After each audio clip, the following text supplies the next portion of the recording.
시청자 여러분 안녕하십니까? 가장 빠른 종합 뉴스 뉴스큐 시작하겠습니다. 먼저 오늘의 주요 뉴스입니다. 경기도 안산 유치원에서 발생한 집단 식중독과 관련해 증상이 나타난 원생과 가족이 106명까지 늘어났습니다. 이른바 햄버거병 의심 환자도 15명으로 늘어난 가운데 어린이 4명은 중증 상태에서 추석 치료를 받고 있습니다. 수도권에서 코로나19 집단 감염이 이어지는 가운데 서울 관악구 왕성교회에서 최소 12명의 확진자가 나왔습니다. 방역당국은 신도 1,700여 명의 명단을 확보해 전수검사에 나섰습니다. 미국 30개 주에서 코로나19 환자가 증가하는 가운데 질병통제예방센터 CDC는 누적 확진자가 공식 통계보다 10배나 많은 2,400만 명에 이를 수 있다고 경고했습니다. 이재용 삼성전자 부회장의 기소 여부 등을 논의하는 검찰 수사심의위원회가 비공개로 진행되고 있습니다. 검찰과 삼성 측이 치열한 공방을 벌이는 가운데 언제쯤 최종 결론이 나올지 예상하기 어려운 상황입니다. 통일부가 대북 전단을 살포한 탈북자 단체 2곳을 고발한 지 보름 만에 경찰이 사무실 2곳에 대해 압수수색에 나섰습니다. 앞서 취재진 폭행 논란이 불거진 박상학 자유북한 운동연합 대표의 휴대전화도 압수했습니다. 삼성물산과 제일모직 합병을 통한 경영권 불법 승계 의혹에 연루된 이재용 삼성전자 부회장을 검찰이 재판에 넘기는 게 타당한지 외부 전문가들이 판단하는 대검찰청 수사심의위원회가 오늘 오전 시작돼 5시간째 진행이 되고 있습니다. 오전엔 검찰과 이 부회장 측 의견서를 검토한 뒤에 오후엔 양측의 프리젠테이션을 듣고 기소 여부에 대한 토론을 진행하게 되는데요. 결론은 오늘 오후 늦게 나올 것으로 예상됩니다. 현장에 나가 있는 취재기자 연결합니다. 홍성욱 기자. 네, 대검찰청입니다. 네, 이재용 부회장의 기소 여부를 판단할 수사심의위원회 현재 어떻게 진행되고 있습니까? 네, 대검찰청 15층 소회의실에서 오전 10시 반에 시작된 회의는 현재 5시간 넘게 계속 진행 중입니다. 회의 진행 내용은 비공개라 정확한 상황은 확인되지 않고 있지만 절차에 따라 정상적으로 회의가 진행 중인 것으로 전해졌습니다. 앞서 오늘 오전 10시부터 이곳에서는 심의위원들이 속속 도착해 안내를 받고 회의장으로 들어가는 모습이 확인됐습니다. 양창수 위원장도 회의장 안으로 들어가는 모습이 확인됐는데 기자들의 질문에는 결과는 자신도 알 수 없다는 짧은 답변을 남겼습니다. 이재용 부회장과 김종중 전 사장 등 당사자는 참석하지 않았습니다. 위원회는 본격적인 논의에 앞서 양창수 심의위원장의 회피 안건부터 먼저 의결하고 임시위원장을 선출한 것으로 알려졌습니다. 양 위원장은 핵심 피의자 중 한 명인 최지성 전 부회장과의 친분을 이유로 위원장 업무를 맡지 않겠다는 입장을 밝혔습니다. 본격적인 심의 과정에서는 이재용 부회장 측과 검찰 측이 각각 제출한 50쪽 분량의 의견서를 검토하는 작업이 진행됐을 것으로 보입니다. 이어 오전엔 수사 담당 검사가, 오후엔 이 부회장 측 변호인이 각각 프리젠테이션을 통해 입장을 밝힌 뒤 질의응답이 이어지고 있을 것으로 예상됩니다. 회의가 비공개로 진행 중인데요. 자, 결론은 언제쯤 나올 것으로 예상됩니까? 네, 수사 심의는 보통 당일 마무리됩니다. 하지만 결론이 정확히 언제쯤 나올지는 지켜봐야 할 것으로 보입니다. 양측의 의견 진술로 회의가 끝나는 것이 아니기 때문입니다. 의견 진술에 이어 질의응답까지 마무리되면 위원들은 기소 적절성을 두고 토론을 벌입니다. 의견이 일치되지 않으면 과반수 찬성으로 의결하는데 결과 공개 여부도 위원회 판단에 달렸습니다. 특히 이번 사건은 자료가 방대한 데다 혐의가 복잡하고 전문적인 만큼 토론이 얼마나 오래 걸릴지 또 기소 여부에 대해 어떻게 결론이 날지 예측이 어렵습니다. 오후 늦게 결론 나거나 추가 심의가 이뤄질 가능성도 있는데요. 심의위의 결정은 권고 수준이라 검찰이 반드시 따라야 하는 구속력이 있는 건 아닙니다.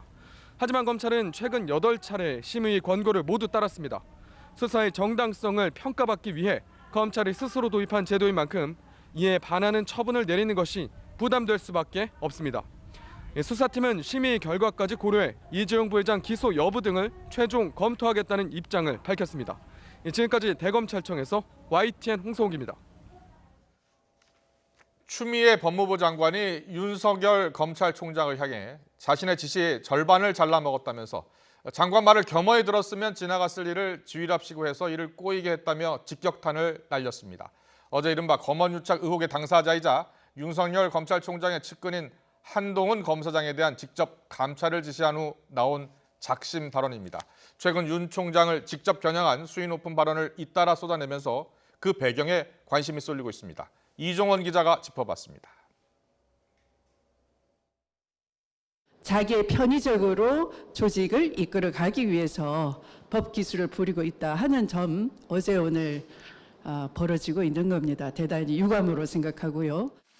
이 발언을 내놓은 지 하루 만에 추미애 장관은 검언유착 의혹의 당사자이자 윤석열 총장의 핵심 측근인 한동훈 검사장에 대한 감찰을 공식화했습니다. 몇 시간 뒤 직접 감찰에 나선 이유도 거침없이 밝혔습니다. 검찰 자체 감찰로는 제대로 안 되겠다 하는 판단이 서서 규정에 따라서 법무부 직접 감찰을 하게 된 것입니다. 여기서 그치지 않았습니다. 다소 조롱 섞인 핀잔으로 들릴 정도로 발언 수위를 끌어올리며 직격탄을 날렸습니다.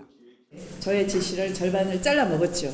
장관의 말을 겸허히 들으면 좋게 지나갈 일을 세상 지휘랍시고 해가지고 일을 더 꼬이게 만들었어요. 측근에 대한 감찰을 지시한 데 이어 윤 총장을 직접 저격한 말폭탄이 이어지자 일부 여권 분위기와 맞물려 윤 총장의 거취를 압박하는 거란 분석이 나옵니다.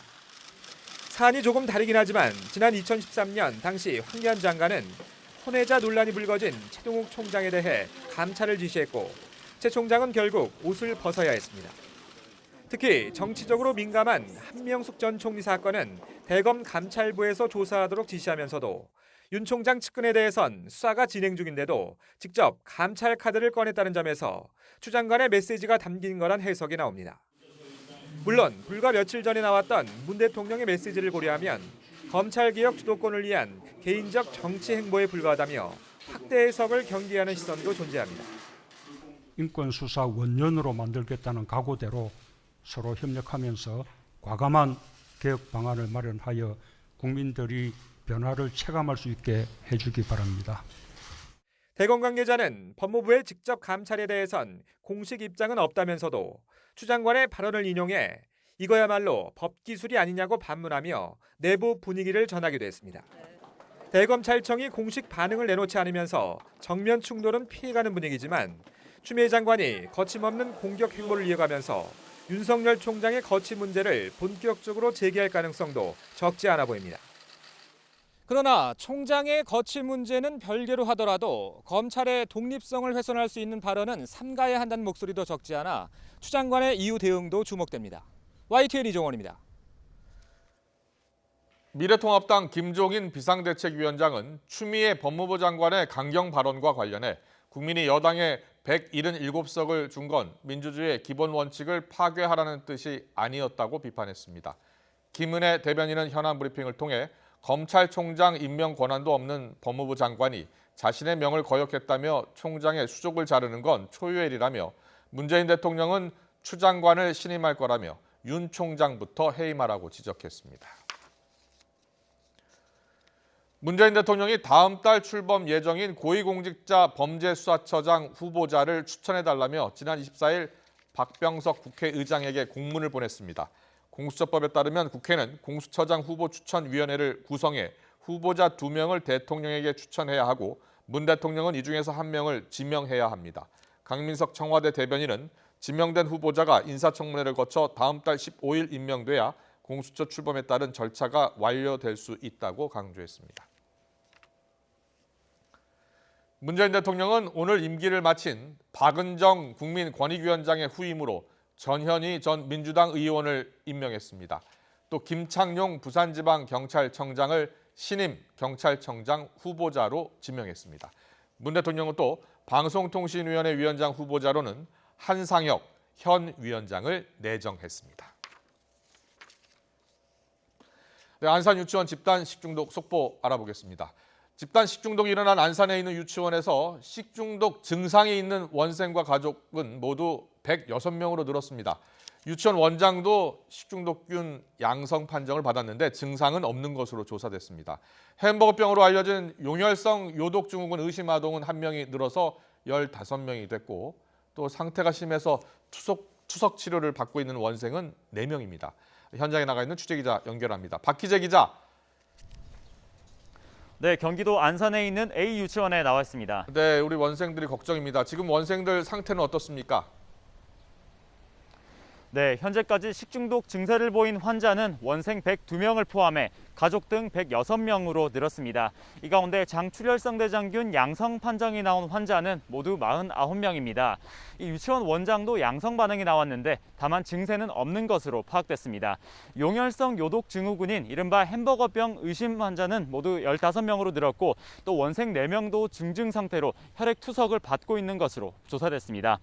이와 함께 이곳 주변에 있는 다른 유치원 한 곳에서도 9명이 식중독 증상을 나타냈는데 이 가운데 1명이 식중독균의 일종인 장병원성 대장균을 앓고 있는 것으로 추가로 보인 것으로 파악됐습니다. 집단 식중독이 발생한 원인 조사가 지금도 계속 진행 중이라고요? 네, 그렇습니다. 이 집단 식중독이 나온 이 유치원과 관련해 감염원은 아직까지 밝혀지지 않았습니다.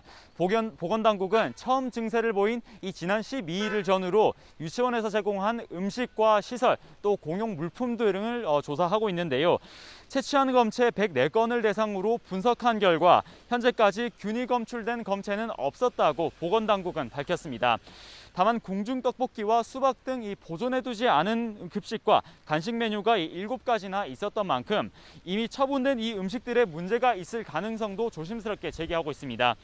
이와 함께 보건당국은 유치원에 음식을 공급한 이 식자재 납품업체와 또 종사자로도 조사를 확대하고 있는데요. 현재까지 이 업체 3곳에 대해 내부 시설과 음식을 조사했고 관련 종사자들을 대상으로 역학조사를 계속해서 진행하고 있습니다. 지금까지 경기 안산에 있는 A 유치원 앞에서 YTN 박희재입니다. 경기도 안산시는 대장균 양성 환자들의 치료비를 감염병 관리법에 따라 우선 도비로 지원하기로 했습니다. 이에 따라 환자 가족이 병원비를 우선 낸 뒤에 보건소에 청구하면 도비로 지급하게 됩니다. 안산시는 또 역학조사에서 사고 원인이 드러나고 원인 제공자가 심각한 위법 행위를 한 것으로 확인이 되면 구상권을 청구하기로 했습니다. 북한이 대북전단 살포에 대한 반감과 함께 개성 연락사무소를 폭파하는 등 남북관계가 크게 경색되고 있는데요. 일단 김정은 위원장 지시로 상황은 숨고르기에 들어갔지만 정부는 예고한 대로 대북전단을 살포한 탈북자 단체들에 대해 강제 수사에 돌입했습니다. 특히 정부의 자제령에도 최근 대북전단을 다시 날린 자유북한운동연합 박상학 대표의 신체 압수수색으로 휴대전화를 확보하고 자유북한운동연합과 큰샘 사무실도 압수수색에 나섰습니다. 현장에 취재기자 나가 있습니다. 엄윤주 기자. 네, 자유북한운동연합 앞에 나와 있습니다. 네, 오전에 대치 상황이 계속되고 있었는데 지금은 어떻습니까? 네, 오후 2시부터 시작된 경찰 압수수색은 2시간째 진행되고 있습니다. 현재 박상학 대표와 변호인도 참관인 자격으로 현장에 참석해 있는데요. 경찰 수사관 10명가량이 각종 포렌식 장비 등을 동원해 대북전단 관련 서류나 컴퓨터 저장 장치, 자금 운영 장부 등을 확보하고 있습니다. 앞서 경찰은 박상학 대표 신체와 차량에 대한 압수수색 영장을 발부받아 휴대전화 등을 확보한 것으로 전해졌습니다. 또 이곳 자유북한운동연합 외에도 박상학 대표의 동생 박정호 씨가 운영하는 탈북민 단체 큰샘 사무실에서도 압수수색을 진행하고 있습니다. 박 대표 측 변호인은 기자들과 만나 간첩 잡는 서울청 보안수사대가 북한 주민을 돕는 사람을 수사하는 게 타당한지 의문이라며 불만을 나타냈습니다. 자유북한운동연합과 큰샘 등은 남북교류협력법과 고압가스 안전관리법, 기부금품 모집 사용법 등 4가지 혐의를 받고 있습니다. 통일부가 지난 11일 이들 단체에 대해 수사를 의뢰한 지 보름 만에 강제 수사에 돌입한 셈입니다. 최근 이재명 경기도지사도 이곳 외에 순교자의 소리, 북한 동포 직접 돕기 운동 대북 풍선단 등을 더해 모두 4곳을 사기와 자금 유용 등 혐의로 고발했습니다. 특히 자유북한운동연합의 경우 최근 10여 년 동안 80여 차례 대북전단을 살포한 것으로 파악되는데요. 전체 116차례 중 70%를 차지하고 있습니다. 그만큼 이 단체는 그간 대북전단 살포의 주축이었습니다. 박상학 대표는 지난 22일 밤 정부의 자제령에도 경기 파주에서 대북전단을 기습살포했다고 주장했고 이틀날 강원 홍천에서는 대북전단 풍선이 발견되기도 했습니다. 통일부는 일단 박 대표가 구매한 준비물자 내역과 풍향 등 상황을 감안할 때 북측 지역으로 이동한 전단은 없는 것으로 보고 있습니다. 앞서 박 대표는 지난 23일 자신의 거주지에 찾아온 취재진들에게 어떻게 찾아왔느냐고 항의하며 주먹질을 하고 복도에 있던 벽돌을 던진 혐의로 경찰 수사를 받고 있는데요. 박 대표는 해당 방송사를 테러 공모와 협박 혐의로 서울 송파경찰서에 고소장을 제출하기도 했습니다. 지금까지 자유북한 운동연합 사무실 앞에서 YTN 엄윤주입니다. 북한이 매년 6월 25일에 개최하던 반미 군중 집회를 2018년과 2019년에 이어서 올해도 개최하지 않은 것으로 보입니다. 조선중앙통신과 노동신문, 조선중앙TV 등 북한 주요 매체는 6.25 전쟁 70주년 관련 행사를 보도하면서 반미 군중 집회에 대한 언급은 하지 않았습니다. 노동신문과 조선중앙통신은 어제 전국 각지에서 각 계층에 조국 해방전쟁 참전 열사묘 참배가 이어졌다면서 사진과 관련 기사를 싣는 데 그쳤습니다.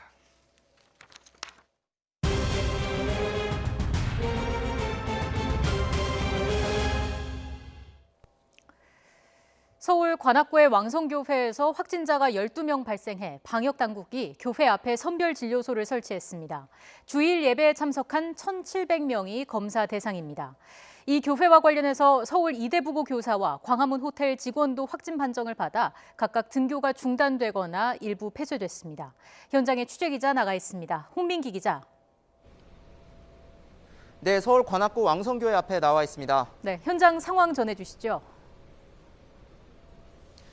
네, 오늘 오전 이 교회 신도가 코로나19 확진 판정을 받은 사실이 알려지면서 교회는 현재 전면 폐쇄된 상태입니다. 다만 이 교회 지하 주차장에 설치된 선별 진료소에서는 오늘 오전부터 교회 신도들이 진단 검사를 받고 있는데요. 낮 1시까지 신도 300여 명이 검사를 마쳤는데 검사는 오늘 오후 6시까지 계속될 예정입니다. 서울 관악구 신림동에 위치한 왕성교회는 전체 신도 수가 1,700여 명에 달합니다. 이 가운데 코로나19 확진 판정을 받은 신도는 지금까지 12명인데요. 이 교회 최초 확진자인 관악 90번 환자 31살 여성 A씨는 교회 청년부 소속으로 성가대에서 활동한 것으로 조사됐습니다. 지난 18일 교회 성가대 연습에 참석했고 지난주 금요일과 토요일 신도 20명 정도와 함께 경기도 안산시 대부도로 교육 연수를 다녀왔습니다.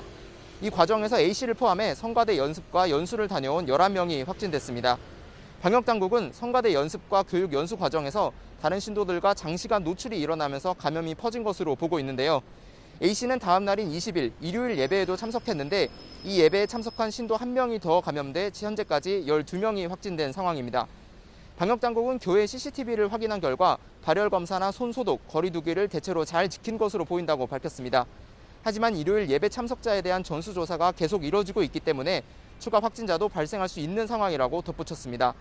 또 이 교회 확진자 가운데 1명은 서대문구 이대부고 교사로 확인됐는데요. 해당 학교는 등교가 중지됐습니다. 서울 광화문 포시즌스 호텔 사우나에 근무하는 직원도 왕성교회발 확진자입니다. 호텔 사우나에 사물함을 열어주는 등 이용객 편의를 돕는 업무를 한 것으로 알려졌습니다.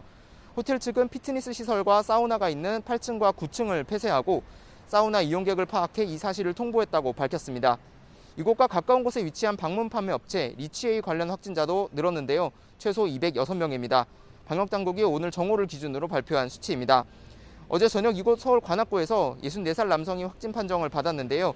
이 남성은 지난 11일 리치웨이 2차 감염지인 강남 명성 하우징에서 근무한 확진자와 접촉한 것으로 조사됐습니다.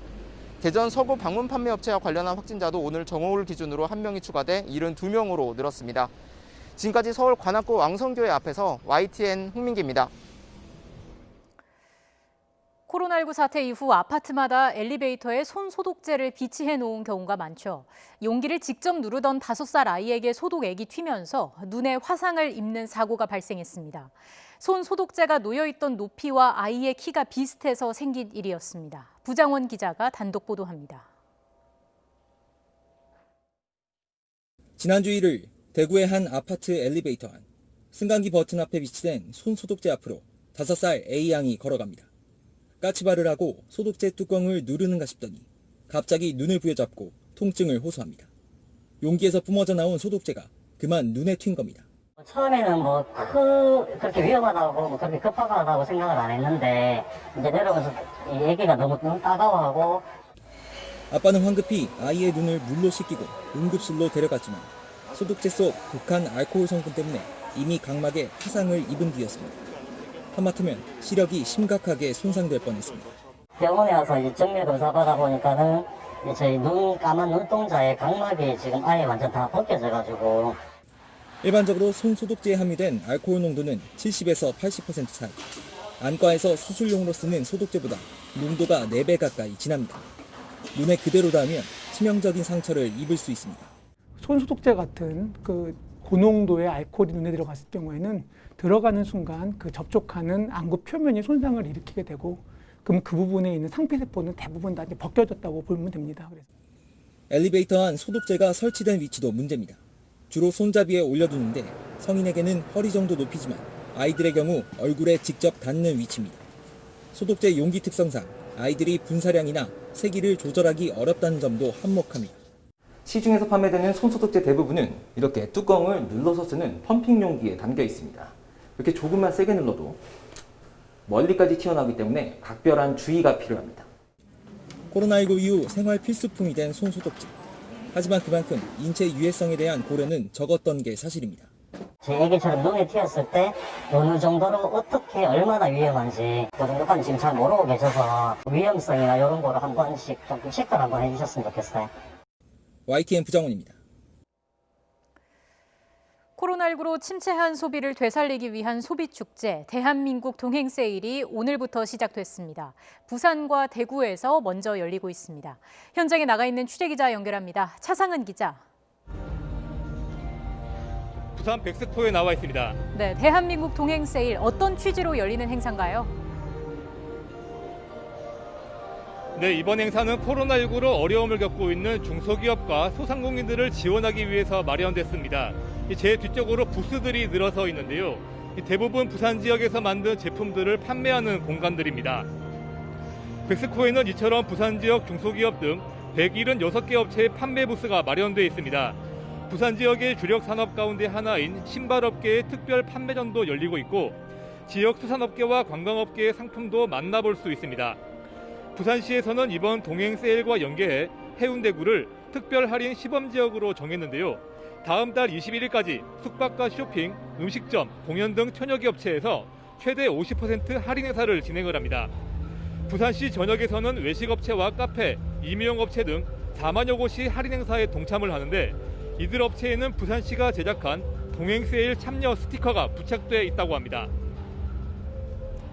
네, 동행세일 행사가 부산에서만 열리는 건 아니라고 하죠. 다른 지역의 일정은 어떻습니까? 네, 그렇습니다. 이번 동행세일 행사는 전국 주요 도시에서 차례로 열립니다. 제가 나와 있는 부산 외에도 대구에서도 같은 행사가 열리고 있습니다. 동대구역 광장을 비롯해서 서문시장 등 대구 지역 81개 전통시장에서 부산과 마찬가지로 지역 생산 제품을 평소보다 저렴한 가격으로 만나볼 수가 있습니다.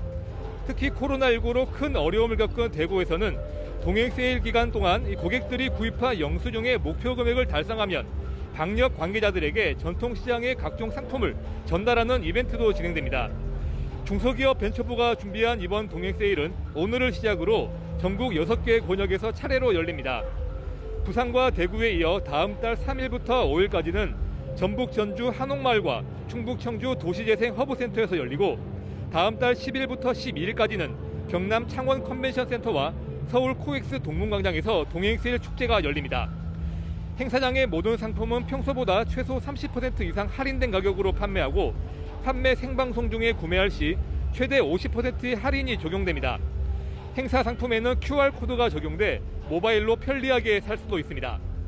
코로나19 감염을 예방하기 위해 부스 간격을 벌리고 발열 체크와 대기줄 띄우기 같은 방역 대책도 마련됐습니다. 행사장에 방문하시는 분들은 반드시 마스크를 착용한 뒤 소비 축제를 즐기시기를 당부드립니다. 지금까지 부산 백스코에서 YTN 차상은입니다. 세계보건기구 WHO 거브레예수스 사무총장은 코로나19 백신이 1년 안에 개발될 것으로 본다고 말했습니다. 거브레예수스 사무총장은 유럽의회 보건위원회와의 화상회의에서 백신 개발에 가속도가 붙는다면 두어 달 정도 기간을 줄일 수 있을 것이라는 게 과학자들의 평가라며 이같이 밝혔습니다. 거브레예수스 총장은 또 WHO에는 100개 이상의 백신 후보군이 있고 그중 하나는 진전된 개발 단계에 있다며 백신이 현실화하면 모두 이용할 수 있는 공공재가 돼야 한다고 강조했습니다. 모기는 코로나19 전파와 무관하다고 이탈리아 연구팀이 밝혔습니다. 이탈리아 국립고등보건연구소는 동물위생연구소와 함께한 연구 결과 흰줄 순모기나 일반 모기들은 코로나 바이러스를 전파할 수 없다는 결론을 얻었다고 밝혔습니다.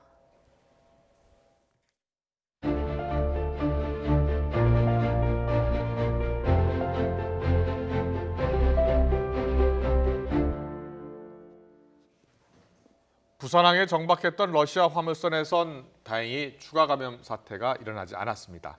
하지만 조금이라도 관심과 대처를 소홀히 하면 언제 어디서든 집단 감염이 발생할 수 있다는 소중한 교훈을 주고 있습니다. 물론 지금 이 시각에도 곳곳에서 소규모 집단 감염은 끊이질 않고 있습니다. 유재복 해설위원과 함께 좀 더 자세히 알아보도록 하겠습니다. 어서 오십시오. 네. 오늘 0시 기준 발생 현황을 보니까요. 네. 어제 발생한 환자 총수는 39명. 네. 그런데 눈에 띄는 게 격리 해제 환자가 200명 가까이 됐어요. 기준이 바뀌었기 때문이겠죠? 그렇습니다. 예. 어제 그러니까 지난 24일 기준의 격리 해제 환자가 44명인데 네. 이제 어제 격리 해제 환자가 198명으로 이제 크게 늘었거든요. 그러니까 이것은 이제 말씀하신 것처럼 격리 해제 기준이 완화됐기 때문에 그렇습니다. 쉽게 설명드리면 우리나라는 의학적 소견, 그러니까 이 사람이 증상이 있는지 없는지를 보는 것, 그 다음에 PCR 검사라고 해서 그 유전자 증폭 검사, 이 두 검사에서 모두 음성 판정이 나오면 그때야 이제 격리 해제가 되는 것이죠.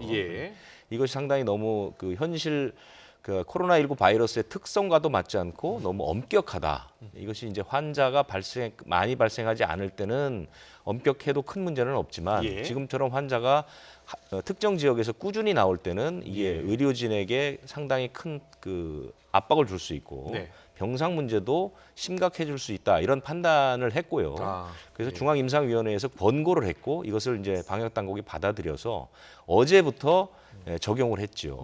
그러다 보니까 이렇게 이제 격리 해제 환자가 크게 늘어나게 된 것입니다. 네, 이게 정부가 격리 해제 기준을 완화한 이유는 일단 환자가 계속 꾸준히 지금 나오고 있고 또 치료 병상을 좀 더 확보할 필요성이 있기 때문이었죠. 그렇습니다.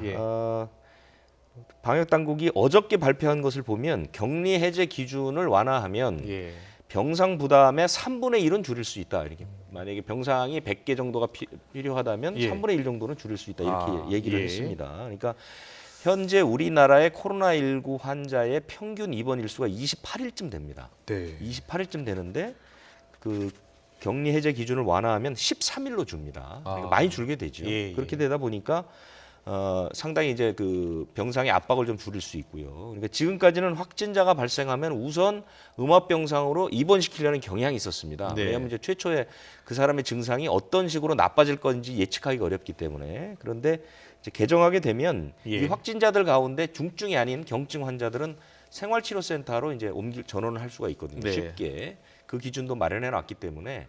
아마 그 병상의 압박은 조금 다소 줄지 않을까. 그런데 이제 한 가지 우려스러운 것은 바로 이제 그 이 코로나19의 예측 불가능성 이 문제가 있는 것이죠. 그러니까 언제든지 재확진, 재양성 이 가능성이 있기 때문에 그 부분에 대한 걱정만 걷어버린다면 그 기준 해제, 그러니까 격리 해제 기준의 완화는 상당히 바람직하고 적절했다 이렇게 평가할 수는 있겠습니다.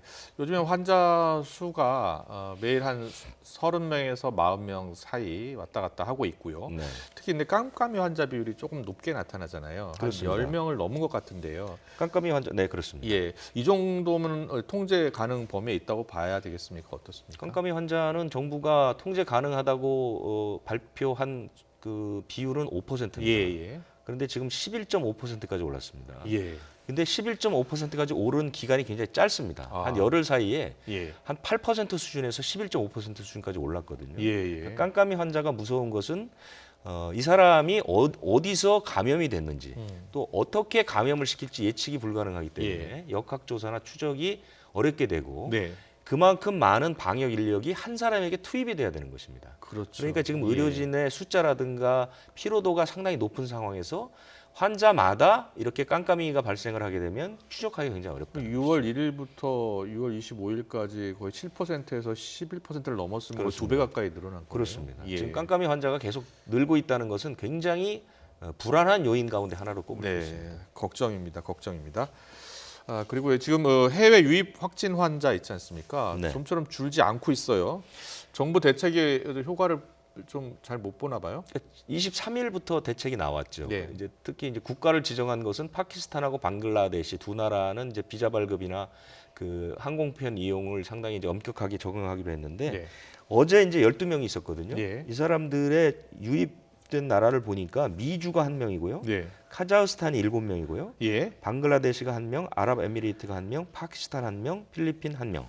그러니까 우리가 엄격하게 제재하기로 했던 두 나라는 2명밖에 없습니다. 예. 다른 나라들이 많다는 것이죠. 그래서 처음에 두 나라를 꼭 집어서 그 입국 절차를 강화할 때도 제가 말씀드린 기억이 있는데 예. 이것은 두 나라에 국한해서는 좀 힘들 것이고 좀 유연하게 적응할 필요가 있다. 특히 극동지방, 예. 우즈베키스탄이라든가 카자흐스탄이라든가 이 나라에서 들어오는 환자들이 적지 않습니다.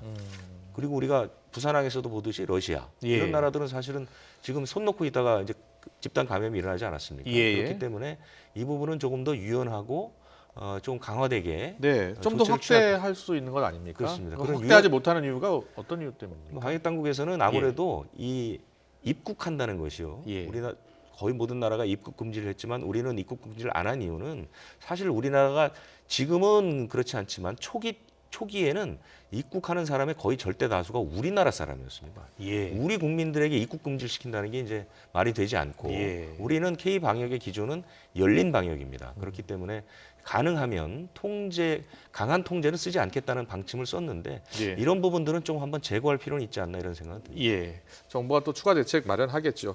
그리고 최근에 이제 그 대규모 집단 감염, 그러니까 뭐 신천지라든지 아니면 뭐 이태원 클럽 같은 그런 대규모 집단 감염은 나타나지 않고 있는데 소규모 감염이 곳곳에서 이렇게 나타나는 양상이에요. 그렇습니다. 뭐 말씀만 드리면 금방 아시겠지만 네. 뭐 교회 소모임, 방문 판매 업체, 예. 뭐 탁구장, 예. 요양시설, 또 화물선, 동호회 이런 것들이 이제 끊임없이 발생을 하고 있습니다. 네. 그래서 지난 2주 신규 확진자가 634명인데 이 가운데 딱 절반 316명이 집단 감염입니다. 예. 집단 감염이라는 것은 이제 연결고리가 다변화되는 것이죠. 네. 한 곳에서 집단 감염이 일어나면 이 한 구성원 하나하나가 다 연결고리가 있습니다. 네. 이 연결고리가 접촉자를 통해서 확산되는 양상. 그러니까 리치웨이 같은 경우도 200명이 넘었는데요. 직접 방문자는 4분의 1도 되지 않습니다. 네. 4분의 3은 다 N차 감염이거든요. 이게 집단 감염의 무서운 점이 그런 겁니다. 예. 그런 것들이 이제 많이 일어나고 있고요. 그래서 그리고 또 하나 문제는 이제 전파 속도가 상당히 빠르다는 코로나19의 특성이 있고요. 네. 무증상 감염이 많다는 것. 그렇기 때문에 집단 감염이 아주 빠른 속도로 N차 감염으로 퍼져나가고 여기에 아까 말씀하신 깜깜이까지 겹쳐지게 되면 그 사람의 감염 원인을 찾는 동안 이미 이 3, 4차 감염은 퍼져나가 있는 상태. 그러니까 방역 당국에게는 굉장히 힘든 그런 모습으로 다가올 수가 있는 것이죠. 방역 당국이 매주 이제 일요일 회의를 열고서 이제 2주간에 어떻게 이제 확진 환자가 나왔고 또 그 비율을 이렇게 발표를 하는데 보면 항상 하는 얘기가 최근에는 추적 속도보다 확산 속도가 더 빨라져서 그렇습니다. 그래서 참 어렵다는 얘기를 많이 하고 있습니다. 네네. 이런 가운데 이 러시아 이 선박 감염 거기 상당히 걱정스러웠잖아요. 그렇습니다. 추가로 또 환자가 더 발생하지 않을까. 그런데 일단은 다 조사했는데 추가 감염은 안 나왔다고요? 그러니까 처음에 걱정했던 이유는 그쪽 러시아 당국에서 방역 당국에서 사실은 선장이 일주일 전에 증상이 나타나서 하선을 했고 그다음에 이제 확진이 됐다는 얘기를 우리 당국에 알려주지 않았고 그다음에 그 선박 측에서도 배 안에 유증상자가 3명이 있었는데 이 부분을 우리한테 알리지 않고 이른바 전자검역으로 정박을 해버렸단 말이죠. 그런 사실을 모르고 우리 하역 노동자들은 올라가서 한나절 이상 일을 했고 예. 그러면서 러시아 사람들과 접촉을 했고 네. 그런데 러시아 선원 가운데 17명이 확진을 받았고 예. 이렇기 때문에 많은 사람들이 이것은 우리 하역 노동자들에게 집단 감염을 일으킬 가능성이 꽤 높다. 이렇게 네. 이제 생각을 했었죠. 예. 그런데 이제 배가 두 척 아닙니까? 네. 그 두 척에 그 관계되는 그 관계자를 163명으로 뽑아서 검사를 했는데 전원 음성은 나왔습니다. 네. 일단 크게 번질 위험성은 가라앉았다고 봐야죠. 예, 알겠습니다. 잠깐 뉴스 속보가 들어와서요. 속보 좀 처리하고 이야기 더 나누겠습니다. 속보에 어떤 속보입니까? 예, 박병석 국회의장이 29일 본회의를 열겠다. 그래서 추경을 다음 주에 반드시 처리하겠다라고 밝혔습니다. 지금 여야가 지금 원구성을 아직 못하고 있는데요. 지금 3차 추경안도 아직 통과를 못 시키고 있는 상황입니다. 오늘 아침 오전 여야 원내대표가 다시 만나서 좀 합의를 해보려고 했는데 원구성에 합의를 하지 못했습니다. 주호영 통합당 원내대표 또 김태년 민주당 원내대표가 이 박병석 의장의 주재하에 다시 한번 만나서 협상을 벌였는데 이 법사위원장을 누가 차지하느냐를 놓고서 계속해서 통합당은 법사위원장을 가져가겠다라고 주장을 하고 있고요. 그리고 김태년 원내대표는 줄 수 없다라고 하면서 여야가 계속 대치를 하고 있는 상황입니다. 그래서 사실은 오늘 민주당은 본회의를 열어서 18개 상임위 중에 이제 6개 상임위는 이미 상임위원장이 이제 임명이 됐고요. 선출이 됐고요. 나머지 이제 12개 상임위를 그냥 선출하겠다라고 했었는데 좀 더 여야가 협상을 좀 해봐라라는 의미로 받아들일 수 있겠습니다. 그래서 다음 주 29일 본회의를 열어서 반드시 추경안을 처리하겠다. 여기에는 이제 원 구성도 마무리 짓겠다는 뜻이 숨어 있겠죠. 여야의 합의를 좀 더 지켜봐야 될 것 같습니다. 네, 계속해서 더 이야기 나눠보도록 하겠습니다. 항공 검역보다는 근데 그동안 주목을 못 받았던 게 이 항만 검역이었는데 네. 이번에 깜짝 놀랐어요. 그렇습니다. 이거 선원들 잘 검역 관리 잘해야겠다. 그래서 정부가 나름대로 대책은 내놨죠. 대책을 내놓은 것은 이제 러시아에서 들어오는 모든 선박을 다 승선 검역하겠다. 예. 그 정도가 나왔는데요. 지금 문제는 러시아뿐만 아니라 외국에서 들어오는 선박의 선원들을 어떻게 관리할 것이냐. 예. 이 부분이 이제 몇 가지의 문제점이 있습니다. 예. 제가 며칠 전에 설명드린 기억이 있는데요. 우선 그 승선 검역의 문제는 인력이 너무 부족하기 때문에 그 많은 배들을 다 일일이 승선해서 검역하는 건 한계가 있다라는 부분을 말씀드렸고 또 예. 하나는 이 외국에서 들어오는 선원은 항공기 승무원과 똑같은 대접을 받습니다. 예. 그렇기 때문에 자가격리가 면제됩니다. 아. 이 사람들은 격리가 되지 않습니다. 예. 그러다 보니까 이 사람들이 물론 뭐 하선을 해서 나갈 때 이제 우리 육지로 들어올 때는 나름대로의 검역 단계를 밟지만 예. 그렇다 하더라도 이 사람들에게 전수 검사를 하지 않습니다. 예. 발열 검사를 하지 않습니다. 예. 그냥 그 서류만 작성을 하면 하선해서 육지에서 돌아다닐 수 있거든요. 아. 물론 돌아다닐 때 조건은 있죠. 예. 그 선박 회사에서 제공한 차량을 이용해야 되고 선박 회사가 지정한 숙소에서 머물러야 됩니다. 예. 그런데 외국에서 들어온 선원들 가운데 이 지침을 어기고 뭐 술집 같은 그럴 곳을 수 다니는 있죠. 사람들이 상당히 예. 많습니다. 예. 이런 것들이 지금 관리 사각지대에 있었거든요. 그렇군요. 예. 그래서 이것이 큰 문제입니다. 그래서 예. 이거에 대한 대책을 좀 마련해야 된다는 전문가들의 목소리가 많거든요. 예. 그래서 사실상 그러니까 하선 예. 우리나라에서 그 배에서 내리지 않을 때는 문제가 없지만 예. 배를 내리는 선원이 있다 하면 예. 반드시 검사를 하고 그래야죠. 검사 예. 결과가 나올 때까지는 격리 기간을 둬야 된다. 네. 이런 그 보완점들이 현재 제시가 되고 있습니다. 네, 알겠습니다. 그리고 지금 외국인 노동자 관리요. 외국인 노동자 관리가 굉장히 시급해졌습니다. 과거 보면은 싱가포르도 방역을 잘 했다가 외국인 관리를 잘못하는 바람에 네. 확 번졌잖아요. 그렇습니다. 외국인 노동자가 일하는 사업장, 이 사업장 점검 상황이 매우 심각하다고요? 심각합니다. 예. 지금 우리나라에 외국인을 고용한 사업장이 493개가 있는데요. 이 가운데 34% 167개 업체가 적발이 됐습니다. 예. 내용을 보면 뭐 기숙사나 공용시설의 밀집도, 그러니까 밀집도가 너무 조밀하다는 거. 예. 그다음에 위생관리나 자가격리자 생활수칙 준수 이런 것들이 잘 안 되고 있다는 것이고요. 예. 업체들도 보면 대개 제조업체나 농축산업체 이런 것들이 많거든요. 네네. 그리고 구체적으로 어떤 그 항목에서 적발이 됐냐면 발열 검사를 안 한 곳, 이거 제일 많았고요. 네. 환기 소독용품을 비치하지 않았고, 그다음에 이제 청결도가 떨어진다거나, 예. 방역 소독을 하지 않았다거나, 과밀한 이런 상태, 예. 이런 것들이 많이 걸렸고요. 외국인 노동자들에게 물어봤습니다. 예. 당신들은 얼마나 그 방역을 철저히 하고 있느냐, 예. 회사에서는 얼마나 힘을 쓰고 있느냐라고 물어보니까요. 발열 검사를 하지 않는 업소가 604개나 됐습니다. 발열 검사를 잘 안 한다는 얘기죠. 예. 소독용품을 비치하지 않은 곳이 324개. 네. 그다음에 증상이 있는 사람들에게 검사를 받지 않게 하는 곳이 160개 이런 식으로 있거든요. 그러니까 노동자들이 정말? 느끼는 것은 우리가 이제 직접 단속한 것보다 훨씬 더 심각한 상태인데 싱가포르는 사실은 아시아에서 대만과 함께 방역을 가장 잘하는 나라였습니다. 그래서 학교도 개학을 했었는데 그러자마자 외국인 노동자, 싱가포르는 20만 병 정도가 있는데요.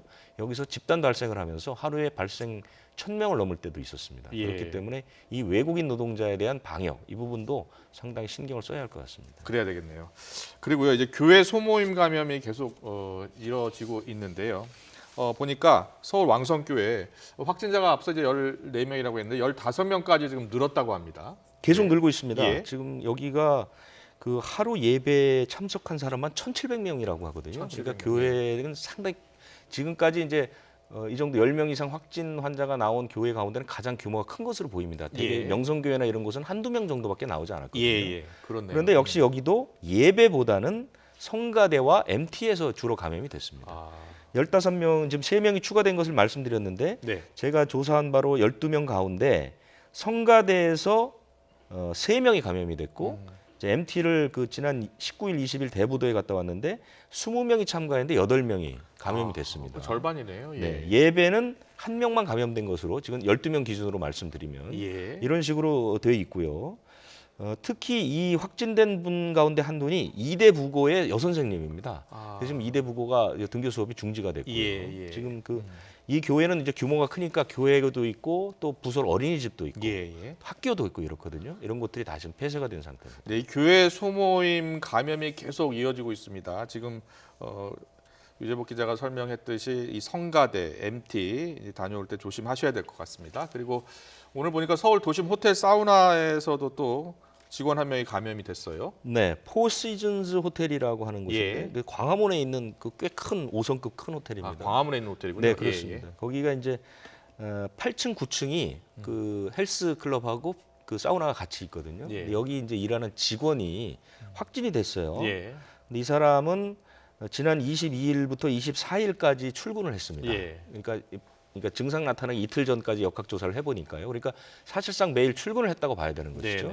출근을 했는데 아직까지 특별하게 동선이라든가 또 뭐 그 접촉자 같은 건 이제 나오지는 않았습니다. 그런데 이 호텔 측에서는 하루에 2번씩 모든 종사자들에게 발열 체크를 했고 이 확진 직원은 아무 증상도 없었다라고 얘기를 하고 있거든요. 그렇기 때문에 이 사람이 어떻게 감염이 됐는지 또 언제부터 증상이 나타나는지 그리고 사우나는 회원제로 운영을 하기 때문에 어떤 사람들이 운영했는지를 조사해 본 다음에 이제 다음에 그 다음 단계를 밟아야 될 것으로 보입니다. 네, 알겠습니다. 그리고 하나 궁금한 거가 있었어요. 최근에 그 자동차 그 동호회 집단 감염 있지 않습니까? 그런데 야외에서 만났잖아요. 그렇습니다. 근데 야외에서 만났는데 어떻게 감염이 된 겁니까? 최초에 야외에서 10명이 만났는데 그 가운데 4명이 이제 확진이 되고 그다음에 이제 접촉자 1명이 감염이 돼서 많은 사람들이 참 궁금해했었죠. 그렇죠. 확 트인 한강에서 자동차 모임을 가졌는데 거기서 어떻게 확진이 되느냐 알고 봤더니 일주일 전에 모이기 일주일 전부터 음식점에서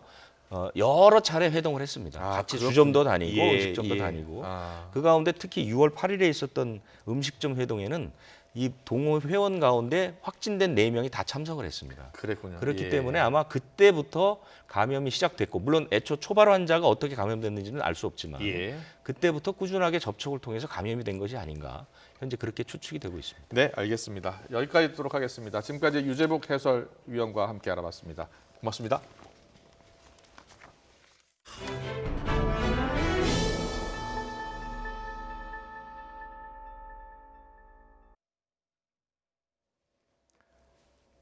네, 민주당과 통합당의 갈등 속에 애초 오늘로 점쳐졌었던 상임위 구성이 또 다음 주를 기약하게 됐습니다. 앞서 뉴스 속보로도 전해드렸죠. 박병석 국회의장은 주말 동안의 마지막 협상이 있을 것이라면서 본회의를 29일에 열겠다고 밝혔습니다. 국회로 가보겠습니다. 최하연 기자. 네, 국회입니다. 네, 원구성을 위한 본회의 또 미뤄졌다고요? 네, 다음 주 월요일인 29일로 또 미뤄졌습니다. 앞서 민주당 김태년, 통합당 주호영 원내대표는 박병석 국회의장과 오후 1시 20분부터 2시간가량 회동을 했습니다. 이 김영진 원내수석 대표는 현재 협의가 잠정 중단된 상태라며 이 3차 추경 처리를 위해 오늘 본회의 개최를 국회의장에게 요청했다고 밝혔습니다. 그러면서 오늘 협상은 끝이라며 본회의 개최 등은 의장 권한 사항이라 기다리고 있다고 덧붙였는데요. 이 회동을 마치고 나온 통합당 주호영 원내대표도 아직 결론을 내지 못했다며 더 논의하기로 했다고 밝혔습니다. 그러면서 법사위와 관련해 논의하고 있지만 잘 안 되고 있다고 설명했는데요. 이런 상황 속에 결국 상임위 구성을 위한 본회의는 다음 주를 기약하게 됐습니다. 한민수 국회의장 공보수석은 마라톤 협상 결과 의견 접근이 있었지만 이 최종 합의에는 이르지 못했다고 밝혔습니다. 그러면서 주말 동안의 마지막 협상이 있을 예정이라며 의장이 다음 주 6월 임시국회 내에 반드시 추경을 처리한다는 만큼 29일 월요일에는 본회의를 열 예정이라고 설명했습니다. 이 앞서 민주당은 3차 추경 처리가 시급한 만큼 오늘 본회의를 열고 상임위 구성을 마쳐야 한다고 거듭 강조해 왔습니다. 하지만 통합당은 법사위원장 자리를 내주지 않으면 아예 18개 상임위 모두 포기하겠다며 국회 의사 일정에 대응하지 않았는데요. 그래서 민주당은 박병석 국회의장이 18개 상임위원장 중 남은 12개 상임위원장을 강제로 선출해야 한다고 요구했지만 이 박 의장이 일방적으로 본회의를 열고 상임위원장을 선출하기엔 부담을 느낀 것으로 보입니다. 지금까지 국회에서 전해드렸습니다.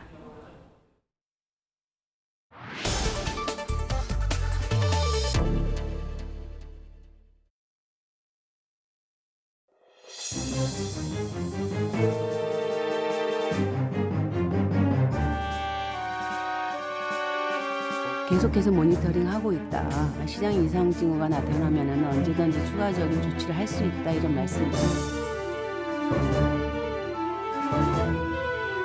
실제로 서민들이 집을 살려고 한다면 보금자리 대출이라든가 디딤돌 대출이나 이런 정책금융 지원을 주는 것도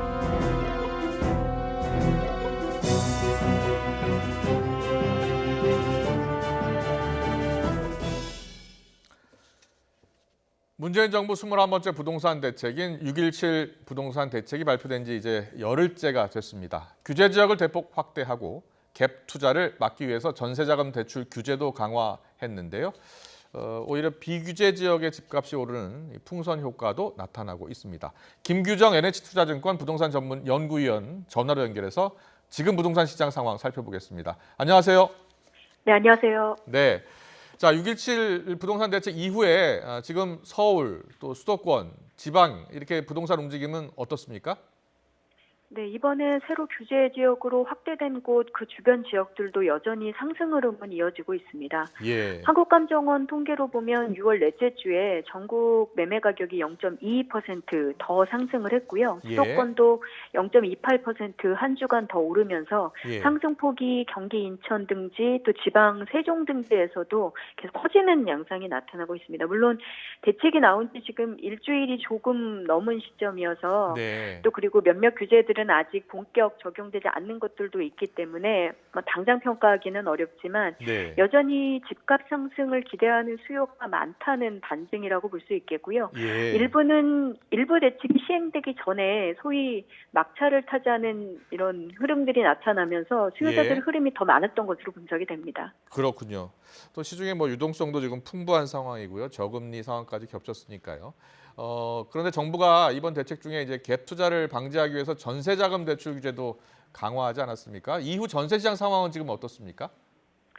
네, 일단 정부는 이 전세 대출 자금을 받아서 집을 사고 투기를 하는 데 쓰지 말라는 의도를 가지고 이제 그렇죠. 갭투자 예. 방지 대책을 내놓은 건데 예. 사실상 시장의 전세입자들은 혼란스러운 모습을 좀 보이고 있습니다. 네. 어쨌든 투기과열지구에서 3억 이상 주택을 사게 되면 전세 대출이 회수되는 문제들이 있기 때문에 예. 뭐 갭투자 같은 거를 이용한 투자 이제 변동도 생길 것으로 보이는데요. 예.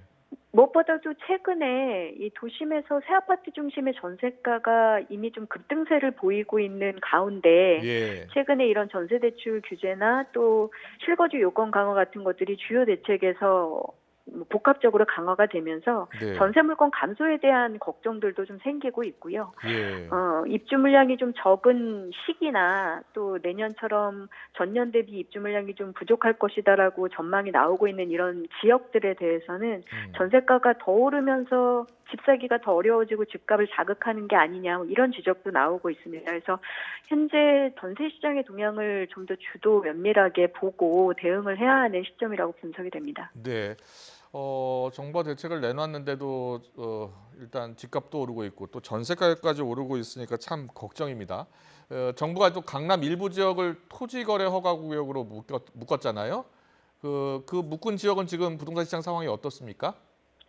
네, 지난 23일부터 시행에 들어갔는데요. 네. 일단 유주택자나 지방 등 다른 지역에 거주하는 분들이 강남 토지거래 허가구역 지정지역에서 추가로 주택 구매 허가를 받기는 어려워진 상황이기는 합니다. 그렇죠. 예, 예. 다만 아직 이제 본격 시행일부터 적용된 시간이 워낙 짧다 보니 그에 따른 거래나 가격 변화까지 나타나지는 않은 상황이고요. 예, 예. 일부에서는 해당 지역에 규제에도 불구하고 개발에 대한 기대감이나 그래도 가격이 더 오를지도 모르겠다라는 기대감들이 아직은 더 커 보여서 규제에도 불구하고 시장에 대한 관심이 큰 것으로 현재까지는 파악이 됩니다. 네. 일부에서는 이런 토지거래 허가제를 피할 수 있는 예.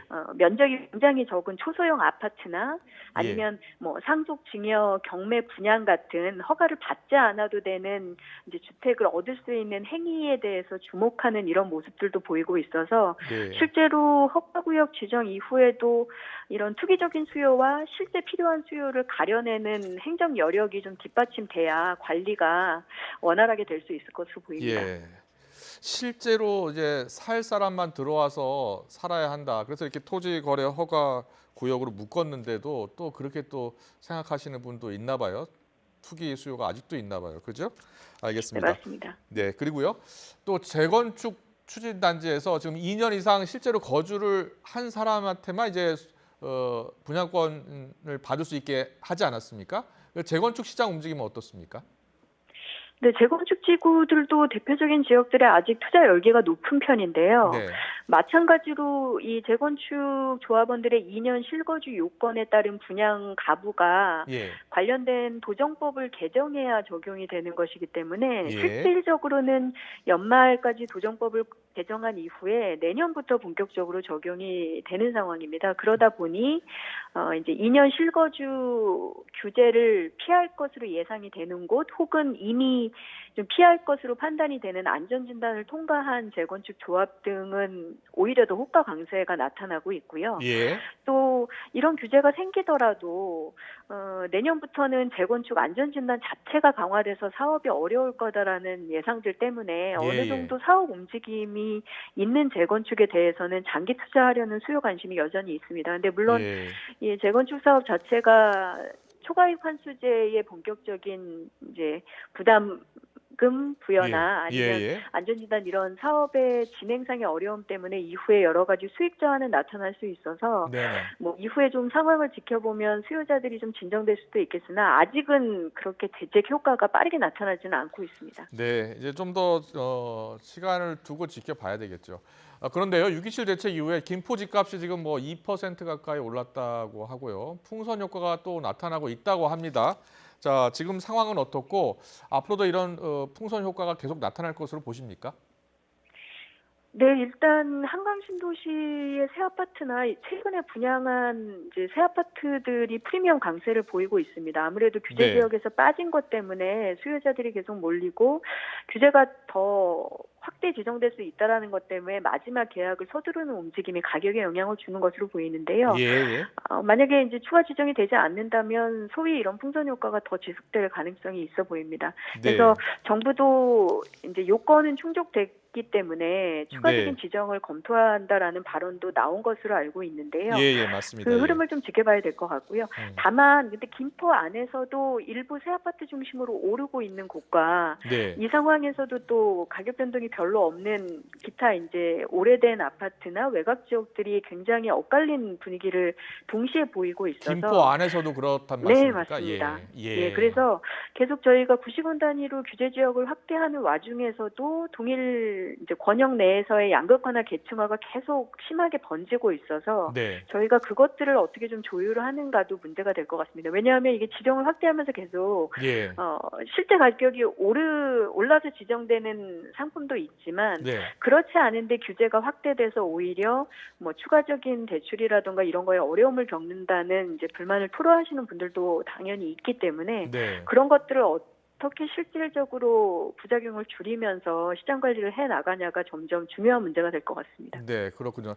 최근에 이제 집값이 계속 오르다 보니까요. 실제로 30대, 40대 젊은 층들이 이제 집을 서둘러 사기 시작했다고 하던데요. 어떻게 해야 됩니까? 실수요자 입장에서요. 지금 집을 사는 게 맞습니까? 아니면 좀 더 기다려야 됩니까? 사실상 정부 대책도 실수요자, 실제 집이 필요한 분들이 집을 사지 말라라는 것은 아닐 거거든요. 그래서 뭔가 투기적인 수요를 억제하면서 실제 집이 필요하신 분들에게 집을 공급하고자 하는 장기적인 계획을 가지고 대책을 내놓는 것인데 다만 그 와중에 일부 최근에 이제 청원 사례에서도 보는 것처럼 동시에 이제 규제에 오히려 영향을 받게 되는 저소득층이나 젊은 층의 압박도 적지 않은 것 같습니다. 그래서 그런 부분에 대한 보완책, 일부 정부 발언도 초반에 나왔었던 것으로 알고 있는데 실수요자를 조금 지원할 수 있는 보완책이 만약에 후속 대책이 나온다면 같이 나왔으면 하는 좀 바람이 있고요. 어떤 대책이요? 어떤 대책이 좀 실수요자를 위한 보완 대책, 어떤 대책이 있어야 되겠습니까? 저희가 주택담보대출이나 전세대출을 실제 또 다른 주택 투자나 투기적인 자금으로 악용하는 케이스가 있기는 하지만 실제 필요한 대출을 받지 못하게 되는 실수요자들도 있는 것이 사실이어서 그런 실수요자들을 좀 가려내고 규제 강도를 완화하는 이런 조치들이 필요한데 그런 행정적인 구분이나 조치들이 사실은 행정 여력도 굉장히 수반돼야 되고 금융 당국에서도 노력이 필요하기 때문에 쉽지는 않습니다. 근데 분명히 필요한 조치이기는 하고요. 무엇보다 시장 자체는 규제가 있기는 하지만 아무래도 저금리 유동성 장세가 생각보다 지금 영향력이 크기 때문에 당분간 자산 시장의 버블이 더 확대되는 방향으로 갈 가능성이 많습니다. 주택 가격도 예기치 않은 충격이 생기지 않는다면 계속해서 좀 강세를 뜰 것으로 보이는데요. 그렇다라고 하면 실수요자들에게는 청약이든 공공주택이든 아니면 보완책을 통해서든 내 집 마련을 위한 이런 방안을 제시해 주는 것들이 필요하겠고요. 또 전체적으로는 공급이 계속적으로 주어질 것이다라는 시그널을 시장에 좀 줄 필요가 있어 보입니다. 아무래도 이제 저소득층, 젊은층 시장 참여자들이 집을 점점 마련하기 어려워진다라는 이런 조급증에 굉장히 내몰리고 있는 상황이어서 그런 부분을 좀 완충시켜 줄 수 있는 중장기 공급 계획 같은 것들이 좀 더 이제 좀 확대가 돼야 한다라는 입장인데 이번에 대책에서는 재건축 규제 같은 것들이 오히려 더 강해지기도 해서 시장에서 좀 더 검토가 필요해 보입니다. 네. 그리고요. 마지막으로요. 오늘 김현미 국토부 장관이 모 방송에 출연해서 보유세와 관련해서 지난해 대책이 나왔지만 추가로 검토를 하고 있다라고 밝혔거든요. 이 보유세를 좀 더 강화하는 대책이 나올 것 같습니까? 어떻습니까? 일단 정부는 계속해서 추진한다는 입장인데 시장에서는 이미 좀 신뢰가 많이 떨어지기는 했습니다. 예. 이미 지난 국회에서 통과가 안 됐었기 때문에 이번에도 지켜봐야 된다라는 의견이 이미 시장 이해관계자들한테서는 돌고도 있어서 네. 정부 대책에 생겨버린 내성 또 신뢰도 저하가 현재 좀 심각한 상황이라고 인지를 할 필요가 있겠고요. 예. 하지만 12.16 대책 효과 자체가 단기에 그쳤던 게 뭐 저금리 유동성 장세 탓이 있긴 하지만 네. 무엇보다 이런 종부세 대책 같은 것들이 계획대로 진행되지 않은 부분도 적지 않아서 네. 이 추가적으로 진행하는 부분에 있어서는 정부가 신뢰도 관리를 하면서 좀 진행할 필요가 있어 보이고요. 네. 동시에 아까 이제 말씀 나눈 것처럼 네. 이런 강도 높은 계속적인 규제를 하면서도 오히려 피해를 본다고 배제가 된다고 느끼고 있는 실수요자들을 위한 지원이나 공급 확대는 조금 네. 같이 검토가 좀 더 됐으면 하는 바람입니다. 네, 알겠습니다. 공급을 좀 더 늘릴 수 있는, 그리고 그래서 실수요자들이 좀 안심하고 그렇게 뭐 급하게 서두르지 않아도 된다는 것을 좀 확신을 좀 심어주었으면 좋겠다라는 말씀이셨습니다. 지금까지 김규정 NH투자증권 부동산 전문 연구위원이었습니다. 오늘 말씀 잘 들었습니다. 고맙습니다. 감사합니다.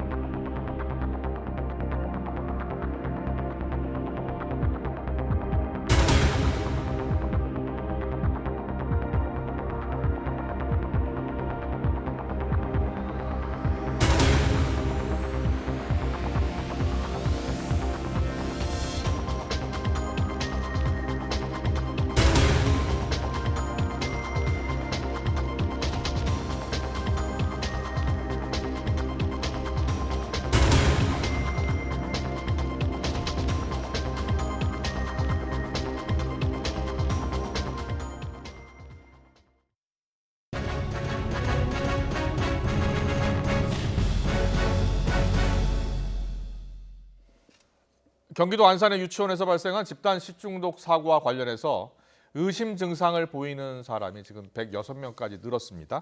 특히 용혈성 요독 증후군, 이른바 햄버거병에 걸려서 투석 치료를 받는 아이들까지 나오면서 사태가 점점 더 커지고 있는 분위기입니다. 아직 또 원인조차 아직 밝혀지지 않아서 부모들이 매우 답답해하는 상황입니다. 사회부 나혜인 기자와 함께 좀 더 자세히 이야기 나눠보도록 하겠습니다.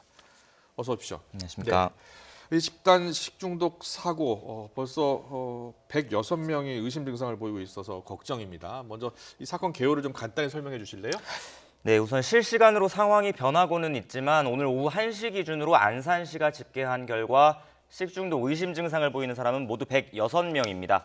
유치원 원아가 102명이고 원아 가족이 3명인데 모두 어린이입니다. 그리고 유치원 원장이 1명 이렇게 의심 증상을 보이는데요. 어린이들은 모두 복통과 구토, 설사 등 증상을 보이고 있는데 이 가운데 이제 장출혈성 대장균 검사에서 양성 판정을 받은 건 모두 49명입니다.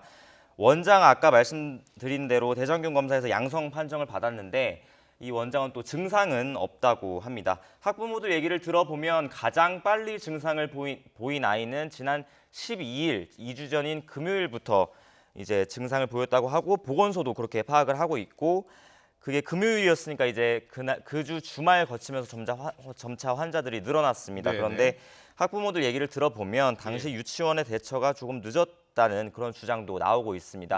왜냐하면 유치원에서 사태를 인지하고 학부모들에게 단체 문자를 처음 돌린 게 지난 16일이라는 겁니다. 그래서 처음 증상이 발생하고 나흘 동안의 간격이 있는 건데요.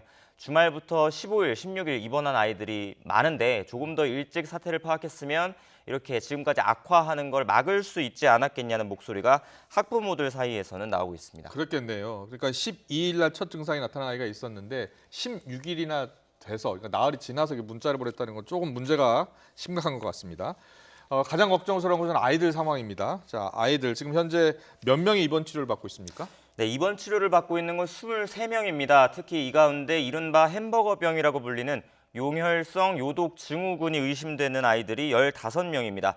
이 가운데 4명은 신장 투석 치료까지 받고 있어서 굉장히 걱정스러운 상황입니다. 신장 투석을 받아야지 소변을 볼 수 없는 상황인가 보죠, 지금? 그 몸속에 독소가 너무 많기 아, 때문에 그 예. 독소를 좀 내리기 위해서 투석 치료를 받는 그런 상황입니다. 근데 이게 용혈성 요독 증후군 이게 원래 이제 흔히 이제 햄버거병이라고 불리잖아요. 예. 어떤 병인지 간단히 소개해 주실래요? 예, 간단히 지금 상황과 연결해서 말씀드리면 복통을 일으키는 장출혈성 대장균이 신장으로 이제 혈액을 타고 번진 거라고 생각하시면 될 텐데요. 예. 결국 이제 오염되거나 제대로 익히지 않은 식품 또 물을 먹었을 때 주로 걸리는데 분변에 오염된 호수나 수영장을 통해 균에 노출될 수도 있고 위생을 평소에 청결히 하지 않았을 때 사람을 통해 감염되는 경우도 있다고 합니다. 그렇군요. 결국 이제 장을 거쳐서 신장까지 균이 번져서 신장 기능이 저하되는 거고 예. 신체 내에 이제 독소가 쌓이게 되는 그런 병을 아이들이 이제 앓고 있는 건데요. 네. 햄버거병이라는 이름은 과거 미국에서 덜 익힌 고기 패티가 들어간 햄버거를 먹고 이 병에 걸렸다는 주장이 나오면서 붙게 된 이름입니다. 결국 이제 몸에 불순물을 신장에 기능이 이상이 생기면 제대로 거르지 못하게 되는 건데요. 네. 이럴 경우 몸이 붓거나 고혈압, 또 빈혈, 경련이나 혼수 상태 등 신경계 증상이 나타날 수도 있습니다.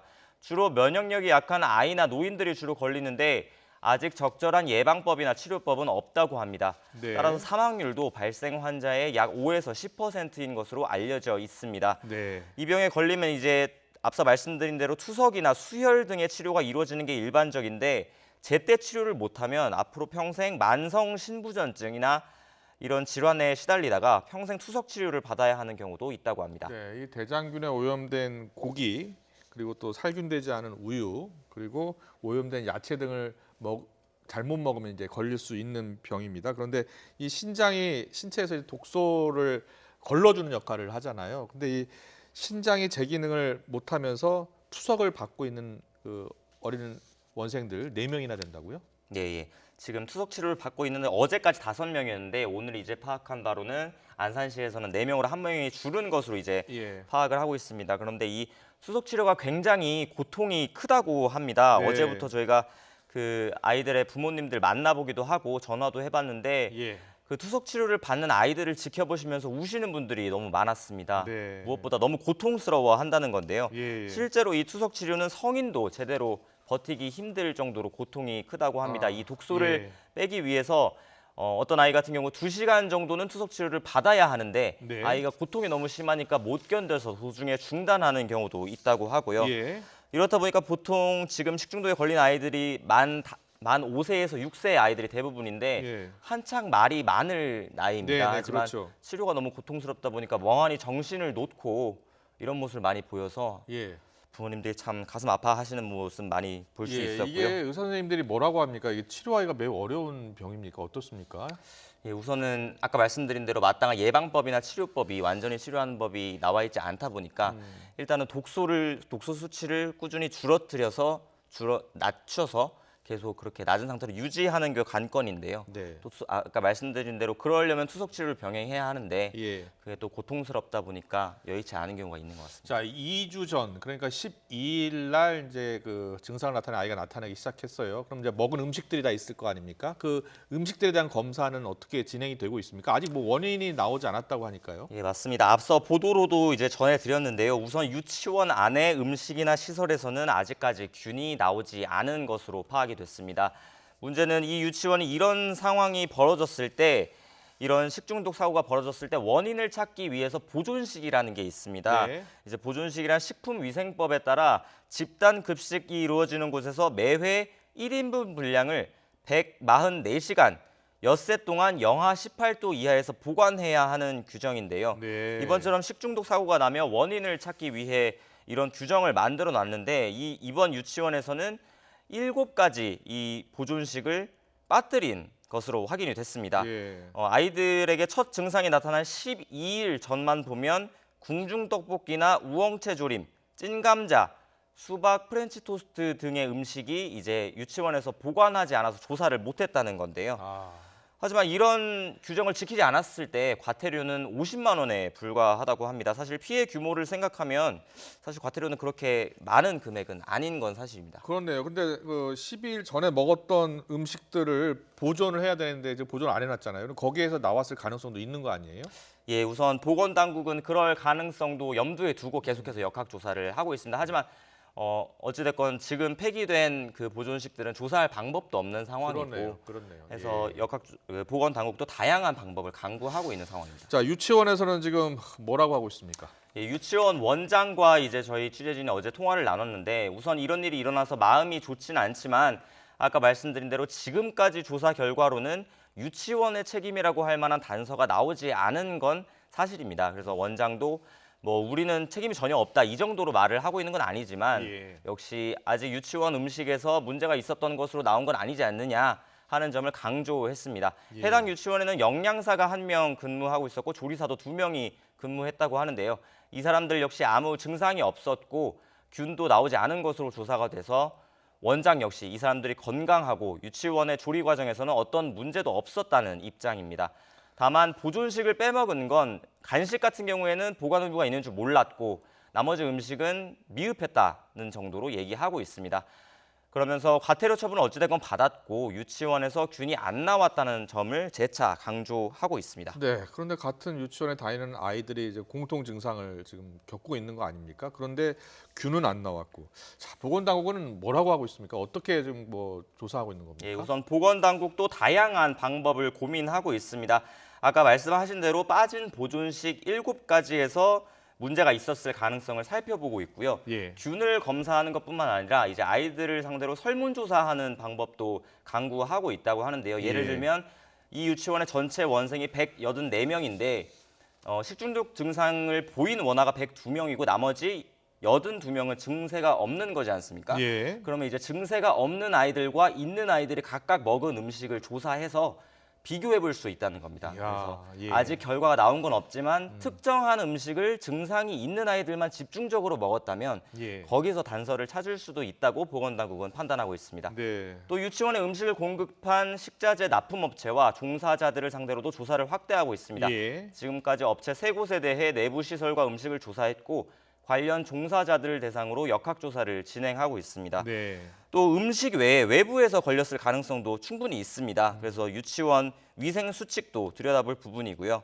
또 오늘은 향후 조사 방향을 잡고 대책을 마련하기 위해서 교육부와 질병관리본부, 식품의약품안전처가 긴급회의를 열기도 했다는 소식이 들어왔습니다. 네, 책임 소재는 아직 밝혀지지 않았는데요. 자, 경찰이나 수사기관이 나설 가능성은 어떻습니까? 네, 우선 경찰은 아직 범죄 혐의점이 드러난 게 없기 때문에 또 고소 고발이 접수된 것도 없기 때문에 섣불리 나서지 않고 있습니다. 내사 단계는 아니지만 관심이 집중된 사안인 만큼 사안을 들여다보고는 있다고 하는데요. 이런 가운데 오늘 저녁에 이제 피해 아동의 부모들이 모여서 향후 수습 대책을 논의하는 자리를 가진다고 합니다. 이제 영문도 모른 채 아이들이 고통을 당한 건데 사후 대처에 불만을 가진 부모들이 많습니다. 유치원에서 한마디 사과도 없고 또 정부 공유도 앞서 말씀드린 대로 좀 늦은 점이 있고 사후 처리도 대처도 제대로 안 됐다는 불만들이 나오고 있는 건데요. 우선 원인이 밝혀지지 않은 만큼 철저한 수사를 촉구하기 위해 고소고발장 접수를 검토한다는 방침인데 대상과 방법 등을 오늘 저녁에 논의하는 자리를 가질 계획이라고 밝혔습니다. 네. 끝으로 이제 지금 여름철이지 않습니까? 그래서 식중독 위험이 매우 큰데요. 예방법 좀 가르쳐 주시죠. 네, 어제 이번 사고가 발생한 유치원과 같은 구의 다른 유치원에서도 어제 비슷한 일이 일어났다고 합니다. 상록구의 또 다른 사립 유치원에서 원아 8명과 교사 1명이 노로바이러스로 의심되는 식중독 증상을 호소했다는 건데요. 첫 증상자는 지난 22일에 나타나서 보건당국 역학조사를 하고 있습니다. 앞서 집단 식중독이 발생한 유치원과는 거리가 10km가량 떨어져 있고 식자재 공급 과정도 별다른 연관성이 없어서 우선은 관련이 없는 것으로 파악을 하고 있는데요. 요즘 코로나19 사태가 위중하지만 여름철 식중독 문제도 이번 사태를 보면 결코 소홀히 해서는 안 된다는 또 교훈을 얻을 수가 있습니다. 1년 전체 식중독 사고의 90%가량이 여름철에 집중된다는 식품의약품안전처의 통계도 있는데요. 이번 일을 계기로 단체 급식 시설 같은 경우 위생 점검을 철저히 하고 개인도 위생 관리를 철저히 할 필요가 있어 보입니다. 네, 알겠습니다. 이 식중독의 원인부터 일단 밝혀내는 게 중요할 것 같고요. 이 아이들 치료에 좀 더 만전을 좀 기울여 주셨으면 좋겠습니다. 지금까지 사회부 나영 기자였습니다. 잘 들었습니다.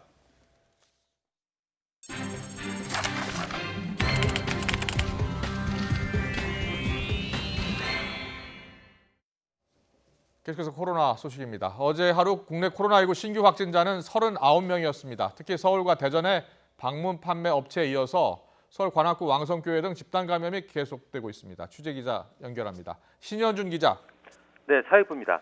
네, 먼저 어제 발생한 확진자 통계부터 정리해 주시죠. 네, 어제 발생한 신규 확진 환자는 39명입니다. 누적 환자는 12,602명으로 늘었습니다. 신규 환자 가운데 지역 감염이 27명이고 해외 유입이 12명입니다. 지역별로 보면 서울이 17명, 경기가 4명, 인천이 2명으로 수도권이 23명입니다. 또 검역 과정에서 7명이 나왔고 대전에서 4명, 충남에서 3명, 강원과 경북에서 각각 1명씩 추가됐습니다. 추가 사망자는 없어 누적 사망자는 282명을 유지했습니다. 방역당국이 코로나19 예방을 위한 소독 방법도 소개했다고요? 네, 집안이나 시설 소독을 강조하면서 소독제는 가정용 락스를 권장했습니다. 또 사용할 때는 물의 5%로 희석한 뒤 천에 묻혀 표면을 닦는 방식을 추천했습니다. 소독한 뒤에는 깨끗한 물을 적신 천으로 다시 표면을 닦아내면 좋습니다. 바이러스는 침방울로 전파되지만 바이러스에 감염된 사람의 침방울이 묻은 물체를 손으로 만지면 눈이나 코, 입을 통해 감염될 수 있습니다. 따라서 손잡이나 난간, 문고리, 스위치처럼 사람의 손이 많이 닿는 물체의 표면을 소독하는 것이 좋다고 권고했습니다. 방역당국은 코로나19 바이러스가 구리에서는 최대 4시간, 천이나 나무에서는 하루, 유리에선 이틀, 스테인레스 스틸과 플라스틱에서는 나흘간 살 수 있다고 설명했습니다. 하지만 소독제를 뿌리는 방식은 권장하지 않았습니다. 효과도 떨어지고 소독제가 독성이 있는 만큼 흡입하면 건강에 나쁠 수 있기 때문입니다. 정부가 또 요양원이나 요양병원에서 비접촉 면회를 허용하기로 했죠? 네, 7월 1일부터 가능해집니다. 요양원이나 요양병원의 면회는 사전 예약제로 운영하고 유리나 투명 비닐막을 설치한 별도의 면회 공간에서 해야 합니다. 하지만 직접적인 신체 접촉이나 음식을 먹는 행위는 제한됩니다. 다만 어르신이 임종을 앞뒀거나 침대에 누워있는 경우엔 1인실에서 면회객이 개인 보호구를 착용하고 면회가 가능하도록 했습니다. 또 지역별 환자 발생률에 따라 시도지사가 면회 여부를 결정할 수 있도록 했습니다. 지금까지 사회부에서 YTN 신현주입니다. 서울을 중심으로 한 수도권에서 산발적 감염이 끊이질 않고 있습니다. 대형 교회에서 또다시 집단 감염이 발생했는데 고등학교와 시내 호텔로까지 번졌습니다. 구수본 기자의 보도입니다. 서울 대형 교회 중 하나인 관악구 왕성교회. 출입문은 굳게 닫혔고 건물 뒤편으로는 띄엄띄엄 긴 줄이 늘어섰습니다. 관악 90번 환자로 이름 붙은 이 교회 교인 31살 여성이 지난 24일 확진된 이후 지금까지 이곳에서 10명 넘는 확진자가 나왔습니다. 이 여성은 지난 18일 교회 성가대 연습, 19에서 20일에는 교회 MT에 참석한 것으로 확인됐는데 함께 참석했던 사람들이 줄줄이 감염된 겁니다. 또 지난 21일에는 주일 예배에도 참석했습니다. 아무래도 1박 2일 동안 굉장히 밀접한 접촉을 했기 때문에 좀 더 발생률이 지금 높은 상황이고 아직은 잠복기이기 때문에 확진자 가운데 한 명은 서대문구 소재 고등학교 교사로 확인돼 해당 학교는 등교가 중지됐습니다. 서울 광화문 포시즌스 호텔 사우나에 근무하는 직원도 왕성교회발 확진자입니다. 호텔 측은 피트니스와 사우나가 있는 8, 9층을 폐쇄하고 사우나 이용객을 파악해 이 사실을 통보했습니다. 방역당국은 교회 앞에 임시 선별진료소를 차려 지난 21일 예배에 참석한 1,700명을 검사하고 있습니다. 뿐만 아니라 관악구 방문 판매업체 확진자도 계속 늘어 200명을 넘어서고 양천구 운동시설과 강남구 다단계 업체 소모임 관련 감염도 멈추지 않고 있습니다. 수도권의 산발적 집단 감염이 끊이지 않으면서 방역당국을 곤혹스럽게 하고 있습니다. YTN 구수본입니다. 대전에서 방문 판매업소 관련자를 포함해 감염 사례가 계속 이어지고 있지만 다행히 확산세는 주춤하는 모습입니다. 다만 대한민국 동행세일 등으로 시민이 밀집하는 곳이 많을 것으로 보여 대전시는 이번 주말이 추가 확산의 중대 고비가 될 것으로 보고 있습니다. 이무석 기자의 보도입니다. 대전에 새로 문을 연 아울렛입니다. 누런색 옷을 입은 공무원들이 이곳저곳을 돌아보고 있습니다. 고인들 사회적 거리 두기 때문에 바닥에 놓여진 발 모양에 맞춰서 1m씩 거리 두고 대기 부탁드리겠습니다. 최근 확진자가 급증한 상황에 대형 상가가 개점하자 감염 통로가 되는 걸 막기 위해 방역 점검에 나선 겁니다. 생활 속 거리 두기가 잘 지켜질 수 있도록 안내하고 이것이 지켜지지 않을 때는 시설 폐쇄 등의 강력한 조치도 함께 수행해 나갈 계획입니다. 이런 가운데 대전에선 40대 농협 직원이 양성 판정을 받는 등 꾸준히 새 확진자가 보고됐습니다. 특히 20대 남성 감염자는 카이스트 연구원과 학생들을 학교 인근에서 만난 사실이 드러나 방역 당국을 긴장시켰습니다. 다행히 카이스트 접촉자 3명은 다 음성 판정을 받았습니다. 방문 판매업소 감염자의 접촉자였던 50대 남성도 추가 확진됐습니다. 방문 판매 관련 N차 감염이 이어지고 있지만 방역 당국은 확진율이 지난주 2.5%에서 이번 주 0.5%로 떨어진 점을 주목하고 있습니다. 흐름상 보면 지난주 6월 15일 이후에 많게는 하루에 10명도 나온 경우가 있지만 지금 매일매일 발생 건수를 보면 좀 숫자는 일단 줄어드는 추세에 있습니다. 대전시는 이번 주말이 추가 확산 여부를 가를 중요한 시기로 보고 시민들에게 생활 속 거리 두기를 철저히 지켜달라고 요청했습니다. YTN 이문석입니다. 미국의 누적 확진자가 공식 통계인 240만 명보다 10배나 많은 2,400만 명에 이를 수 있다고 미 질병통제예방센터가 밝혔습니다. 이동원 기자의 보도입니다. 미 질병통제예방센터는 코로나19와 관련해 1명의 확진자가 보고될 경우 실제는 10명의 감염자가 있는 것으로 본다고 밝혔습니다. 미 전역에서 수집한 혈액 샘플 검사 결과 이 같은 추정에 이르렀고 무증상 감염과 코로나19 발생 초기 검사 부족 등으로 많은 감염자가 통계에 잡히지 않았기 때문이라고 설명했습니다. 이에 따라 미 질병통제예방센터는 미국인의 5%에서 8%가 이미 코로나19에 걸렸던 것으로 추정했습니다. 미국의 코로나19 누적 확진자가 1,600만 명에서 많게는 공식 집계인 240만 명의 10배가 넘는 2,600만 명에 이를 수도 있다는 이야기입니다.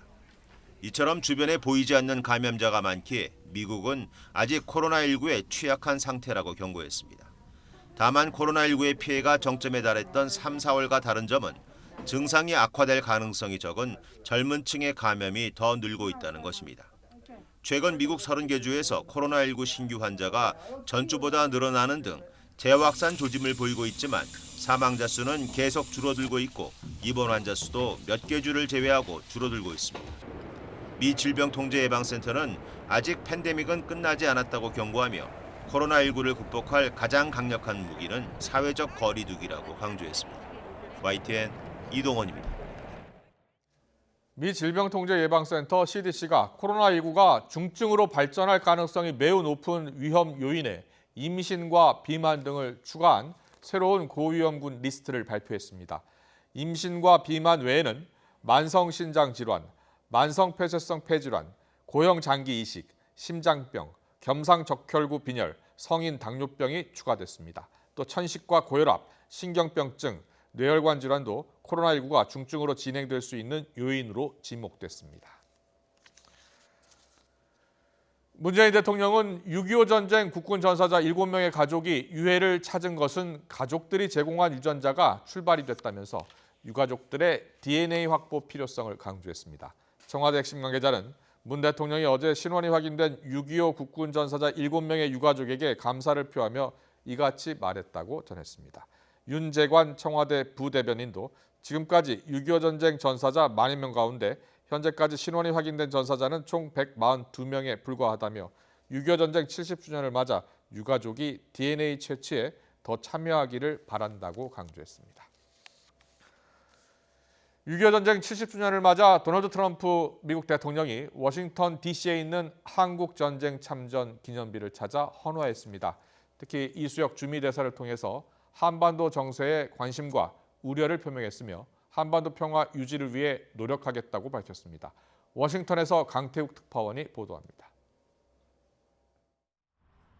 미국 수도 워싱턴 DC에 있는 한국전 참전 기념공원. 트럼프 대통령 내외가 공원을 찾았습니다. 전쟁 발발 70주년을 맞아 희생자들을 추모하기 위해서입니다. 미리 준비해 놓은 화환 앞에서 묵념한 뒤 엄숙한 거수경례로 예를 표합니다. 참석한 고령의 참전 용사들도 자리에서 일어나 거수경례를 함께합니다. 이어 2m가량의 거리를 유지한 뒤 참전 용사들과 환담했지만 따로 기념연설을 하지는 않았습니다. 다만 이수혁 대사에게 한반도 정세와 한미 동맹과 관련한 메시지를 전달했습니다. 또 한반도 평화가 유지되도록 노력하고 있고 앞으로도 그렇게 할 거라고 말했습니다. 트럼프 대통령께서 우리 한반도 정세에 대해서 좀 관심을 표명하시고 좀 우려도 하시고 나한테 어떤 상황이냐 하고도 여쭤보시고 바로 이제 우리 문 대통령 근황에 대해서 문안 인사를 하시고 오후에는 주미 대사관이 주최하는 추모 행사가 열렸습니다. 이수혁 대사를 포함해 참전 용사들과 미국 정부 인사들이 참석했습니다. 코로나19로 인연이 커진 메릴랜드 주지사 부인이자 재미교포인 유미호건 여사도 함께했습니다. It's nice to be able to be joined here, even if this is an abbreviated kind of program, but to pay our respects to those who made the supreme sacrifice. 최근 존 볼턴 전 백악관 국가안보보좌관의 회고록 출간 등으로 한미 관계에 대한 우려가 나오는 가운데 6.25로 시작된 한미동맹의 가치와 위상을 다시 확인한 자리가 됐습니다. 워싱턴에서 YTN 강태욱입니다. 각종 여론조사에서 열세를 보이고 있는 데다 볼턴 전 보좌관의 회고록으로 상처를 입고 있는 트럼프 미국 대통령이 민주당을 맹공하면서 반격에 나섰습니다. 하지만 각종 악재가 줄을 잇고 있어 이 같은 공격적인 대응으로 11월 대선에서 여론조사 열세를 극복할 수 있을지 불투명해 보입니다. 이동우 기자의 보도입니다. 트럼프 대통령이 민주당 조 바이든 후보에게 크게 밀리는 여론조사 결과가 잇따라 나오고 있습니다. 미 CNBC 방송이 실시한 여론조사에서 트럼프 대통령은 38%의 지지에 그친 데 반해 바이든 전 부통령은 47%를 기록해 9%포인트 격차를 보였습니다. 두 후보 간 지지율 격차는 지난 4월 같은 조사 때보다 4%포인트 더 커졌습니다. 또 뉴욕타임스가 시에나 대학과 함께 실시한 여론조사에서도 트럼프는 지지율 50%를 기록한 바이든에게 무려 14%포인트나 뒤졌습니다. 이런 가운데 트럼프 대통령은 위스콘신주 조선소를 찾아 연설하면서 민주당을 때리며 반격에 나섰습니다. The Democrats in the USA are much tougher to deal with than any of these people that we deal with. They're far more unreasonable and actually they're a little crazy. 오는 11월 대통령 선거에서 주요 경합지인 쇠락한 공업지대, 이른바 러스트벨트에서 승기를 잡기 위해 민주당에 대한 공격을 강화한 것입니다. 또 코로나19를 극복하면서 3분기와 내년에는 미국 경제가 빠르게 회복될 것이라고 장담했습니다. 하지만 회고록을 통해 트럼프 대통령을 곤혹스럽게 만들고 있는 존 볼턴 전 백악관 국가안보보좌관은 트럼프에 대한 공격의 고삐를 늦추지 않고 있습니다. My judgment, yes. Trump doesn't really have a philosophy or a grand strategy or even policies. He has a very short attention span, not when it comes to his re-election. His attention span there is infinite. 또 트럼프 대통령과 가족의 어두운 면을 폭로하는 내용의 책을 출간할 예정인 조카 메리 트럼프에 대한 출판 금지 가처분 신청이 법원에서 각하된 것도 악재입니다. 이와 함께 2016년 공화당 대선 주자였던 칼리 피오리나 전 휴렛패커드 대표가 바이든 지지 입장을 천명하는 등 보수 진영의 내부 분열이 심화되는 분위기입니다.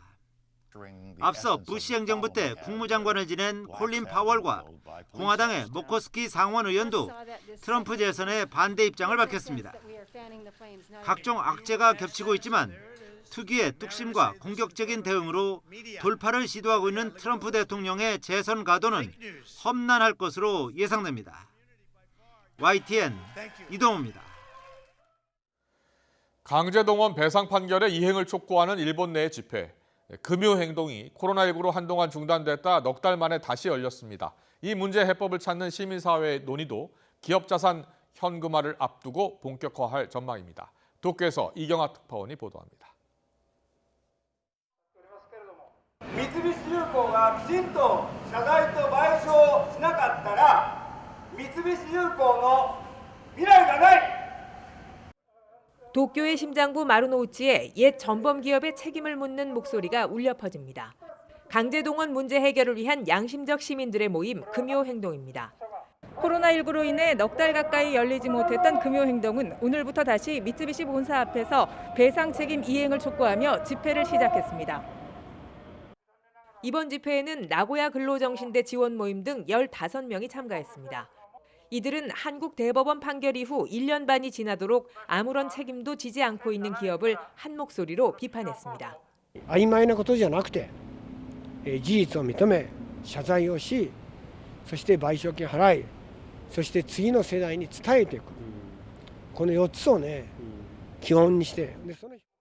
미쓰비시 중공업 주주총회일에 맞춰 재개된 집회 현장에는 일부 우익 인사들이 고성으로 야유를 보내며 집회를 방해하기도 했습니다.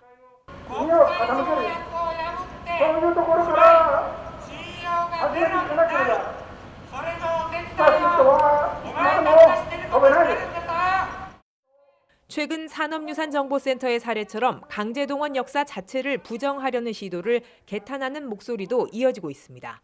そういうわずかな人の証言が全てであるかのようにして、で強制連行強制労働の事実を隠すと、でまさに安倍内閣でしかやらないこと。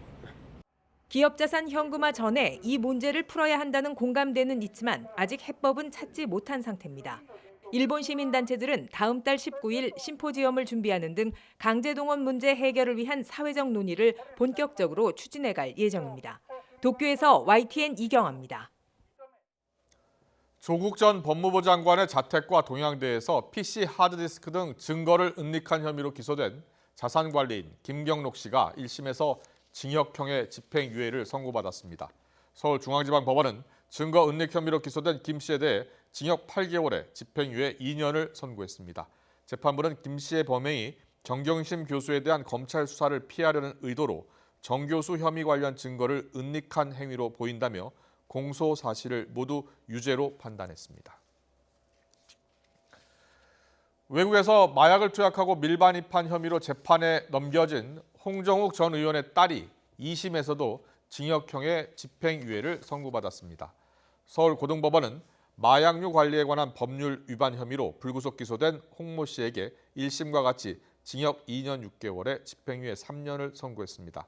재판부는 홍 씨의 죄가 무겁지만 범행을 모두 인정하며 잘못을 뉘우치고 있고 밀수하려던 마약이 입수돼 범행에 사용되지 않은 점 등을 고려했다고 설명했습니다.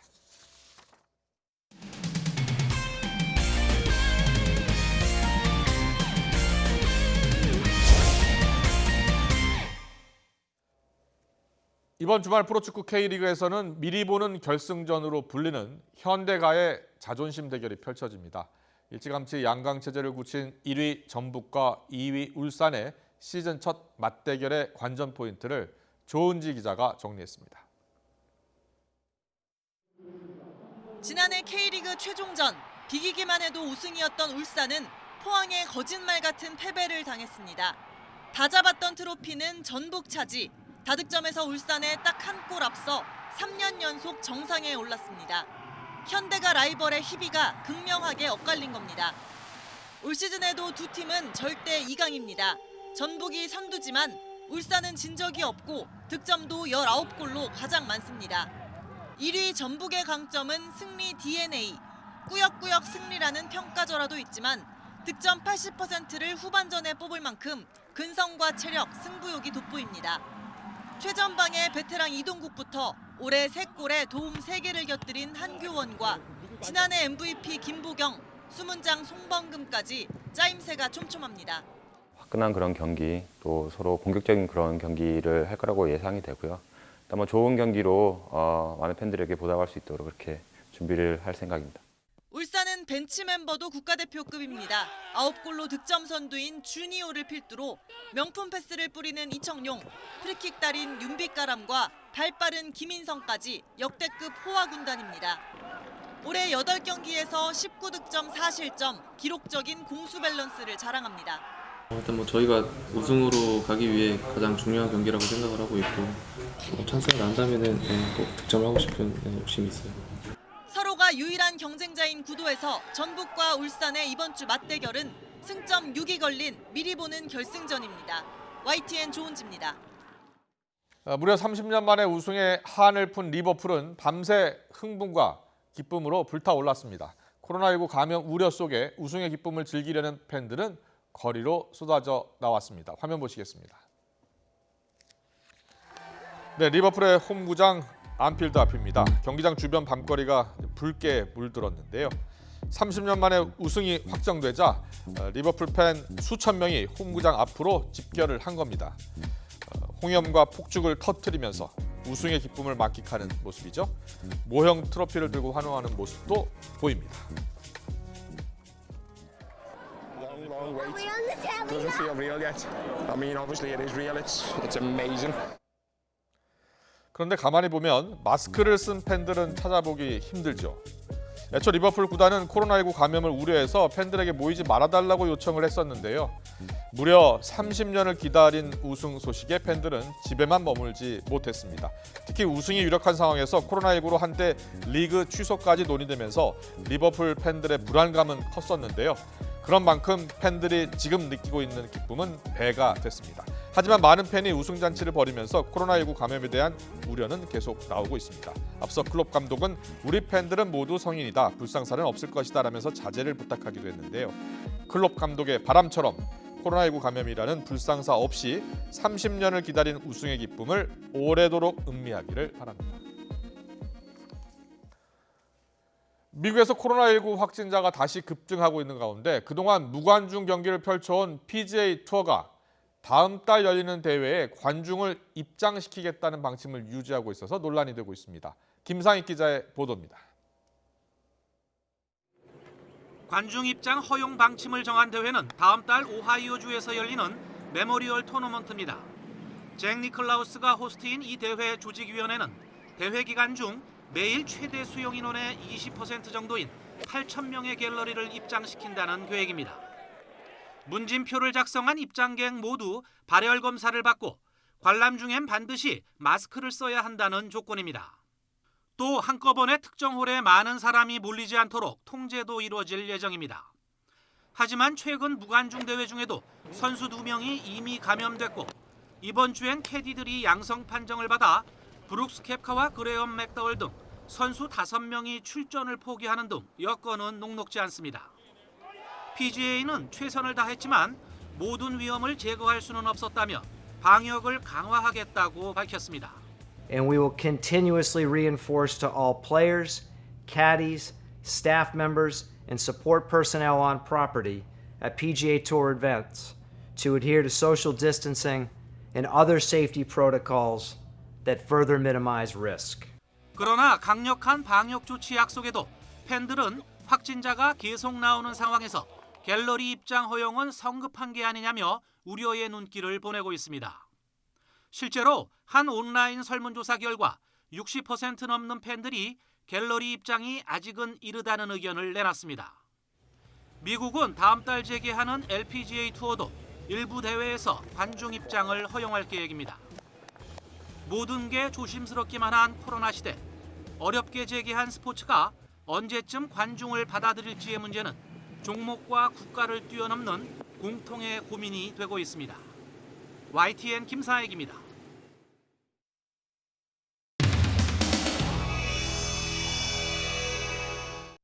온라인 지식정 사이트로 접속을 하시면 되는데요.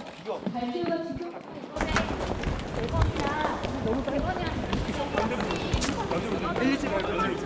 장관님, 저 검찰과 청와대가 청와대에서 검찰과 법무부가 협력하라고 했는데 이거에 대해서 협력이 잘 이루어지지 않는 겁니까? 혹시 어떤 생각 있으십니까?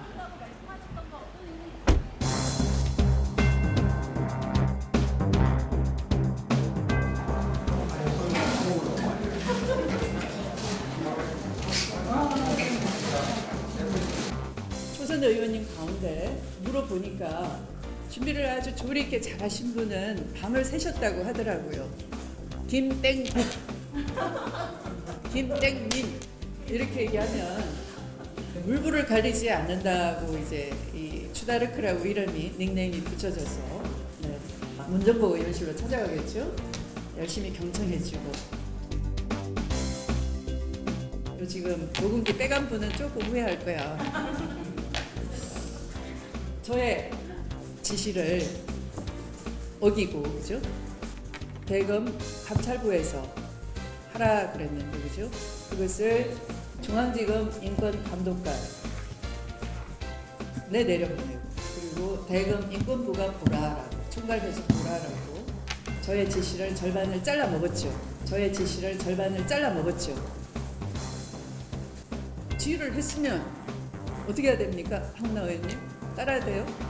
네. 저렇게 잘 아시잖아요. 따라야 됨에도 본인이 다시 지휘를 해서 틀린 지휘를 하는 거죠. 그죠? 네. 장관의 말을 겸허히 들으면 좋게 지나갈 일을 새삼 지휘랍시고 해가지고 일을 더 뿌이게 만들었어요. 역대 법무부 장관이 알란드는 검찰총장 두고 일을 해본 적도 없고 또 제 지시라는 걸 발상을 해본 적도 없는데 이제 아침에 샤워하면서 아 이거 제 지시를 해야 되겠구나. 눈치 있는 문정부 의원 박수를 치네요.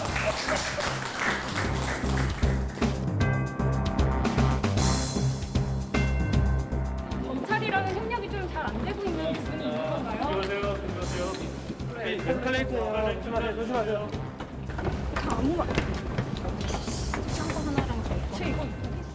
검찰 자체 검찰로는 부족하다고 느끼셨던 건지 어떤 이유로 법무부가 직접 검찰 작사하신 건 한마디만.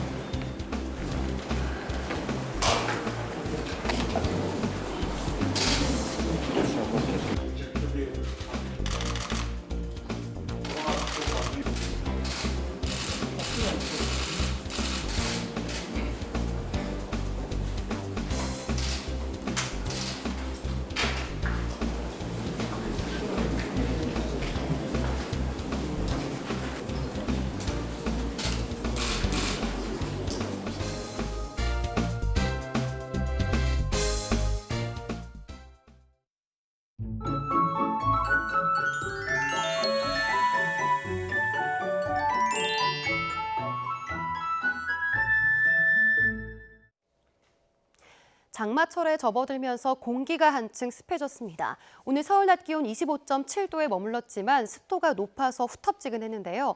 주말 동안에는 장마가 소강 상태를 보이는 가운데 본격적인 찜통더위가 기승을 부리겠습니다. 내일 서울 낮 기온 27도, 휴일인 모레는 30도까지 치솟으며 무덥겠습니다. 덥고 습한 날씨가 이어지며 식중독에 대한 주의가 필요한데요. 내일도 전국적으로 식중독 지수가 위험 단계까지 오르겠습니다. 손을 깨끗하게 씻고 음식은 완전히 익혀서 드시기 바랍니다. 내일 전국의 공기질은 대체로 양호하겠고요. 하늘에는 구름 많은 가운데 곳곳으로 비 소식이 있습니다. 제주도는 내일 아침부터 최고 60mm의 장맛비가 내리겠고 모레 새벽까지 이어지겠습니다.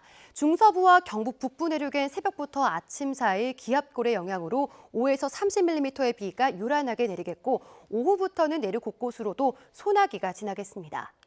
낮 동안에는 서울 기온이 27도까지 오르겠고 광주와 대구는 30도까지 오르는 등 남부 내륙은 30도 안팎의 무더운 날씨가 예상됩니다.